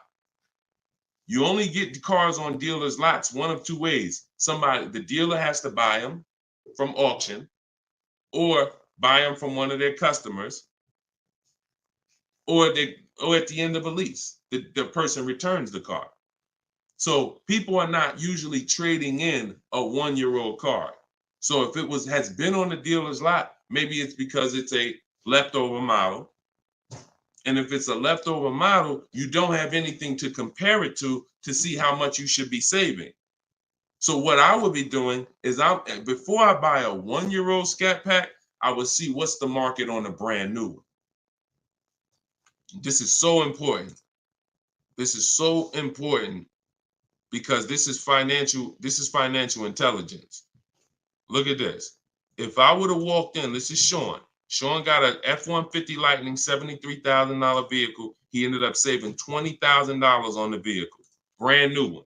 Same thing with Kimberly. She got a Maserati. You can see here, what does it say? Total savings, $20,700. 2023 Maserati Greco. $86,000 vehicle. They took off $20,700. That's the new one. So what happens if she would have bought a used one, 1 year old, and she saved 20 grand? She might have thought that was a great deal. Man, I got a 1-year-old Maserati. They took off 20 grand for me. Not if she didn't know that on a brand new one, she could have got 20 grand off. So whenever you're buying a car that new, you need to know what the brand new market is to know, all right, if I can save 10 grand off a brand new one, then how much should I save off the 1-year-old? I should save a lot more than that. See, and you have a lot of things that you moving in a way that I would tell you need a system, because it's hard for me to explain to you everything you are doing and a way you're approaching this, how you're going to overpay by thousands and thousands of dollars. You haven't talked about leasing versus buying. You're not talking about shopping for cars in a way where you can actually see multiple offers. You're talking about buying a 1-year-old pre-owned car without looking at what the market is. How do I know a good deal on a 1-year-old one? There's not enough vehicles out there for you to know a good deal on a 1-year-old, which means the only way I'm going to know a good deal on a 1-year-old one is I need to know what a good deal is on a new one. And if a good deal on a new one saves me 15 grand, then that means on a 1-year-old one, I need to save like 20 to 25. There's not enough vehicles for you to do that. So you should really be looking at following a system, learning about leasing versus buying. Are you keeping the next car 8 years or not? If you're not keeping the next car 8 years, you shouldn't be buying, you should be leasing. Because I don't care what you get the price for on the Scat Pack, you are gonna overspend compared to someone who goes and leases their Scat Pack and gets a great deal on it. So we got to slow down and look. Most times we're approaching car buying like grocery shopping. We trying to get our car deal done the same time as a grocery shopping visit. 2 hours, 3 hours. We're at the grocery store more than we're planning our car purchase. And the only way you're going to save money is to take your car buying process seriously. If it's just like, nah, Deshone, it ain't that big of a deal, then go ahead and go give them 15, 20 grand. But I tell you what, somebody like me, somebody who's listening to me, who getting the same car that you're getting, and they say, man, so funny, Deshone, I'm in the same position as that person is in. I got a Camry too, and I want to replace it too with a Scat Pack. But I'm gonna use your strategies. I'm gonna assess my old car, get bids for it. I'm going to determine leasing versus buying, and then I'm gonna shop for my car. That person will save 5 to 10 grand more than you, minimum. Minimum. I put any amount of money on it. So slow down and answer this question first. How many years are you keeping the next car? If the answer is not 8, don't think about buying it. Don't think about buying it. My goal is to shop for my most aggressive lease on my next car. If I'm buying it and I'm keeping it over 8 years, then I'm buying it. I'm not buying a car that I'm not keeping more than 8 years. Not no Scat Pack, not no Dodge Challenger, not no Toyota Camry, nothing. If I'm not keeping it 8 years, I'm not buying the car. Lease deals are too great. It's pennies on the dollar when I learn to get them. So everything I'm teaching y'all is out of my new book, Cars from Home. It's a digital book. It's called 7 Steps to Saving Time, Money, and Avoiding Dealerships. You can get your copy for 75% off in my TikTok bio. The price of the book is $97. That is the price. But you can get it for $24 if you get to my TikTok bio before the 30-minute timer expires. If you get to my Instagram bio before the 30-minute timer expires. We have a link in the comment section on YouTube and Facebook. You can go to deshonsbook.com, or you can scan this QR code with your phone and you can get your copy for 75% off. So use it. Make sure you send me your success stories. Continue to send me your success stories so we can bring them onto the show. That is a step-by-step system. There's nothing left to chance. You cannot leave anything to chance when it comes to car buying. Everything that we teach is for a reason. So let's continue to move. You know we will be back soon for another stream. And catch us later. We're usually live 7 and 12 p.m. So if you're around at 7 p.m., just again, if you don't see the banner above us, that means we're actually live. So jump on and we'll get to it. Everybody else who got your book, enjoy. For those of you who want to attend my free masterclass, Everything You're Doing Wrong, Buying, Selling, and Leasing Cars, you can also go to the comments or to my TikTok and Instagram bio. But you're going to need about an hour. And that's a straight hour of me in my board. And we have a comment for you right here in the Facebook and in the YouTube section. That's me showing you scenarios, going over 23 mistakes that most of you are making that you need to stop making if you're truly going to get below market deals. Okay, so other than that, y'all, get the information. I don't care how you get it. Get in where you fit in. Use it. Keep unlearning. And let's keep saving this money. All right, God bless y'all. See y'all on the next one.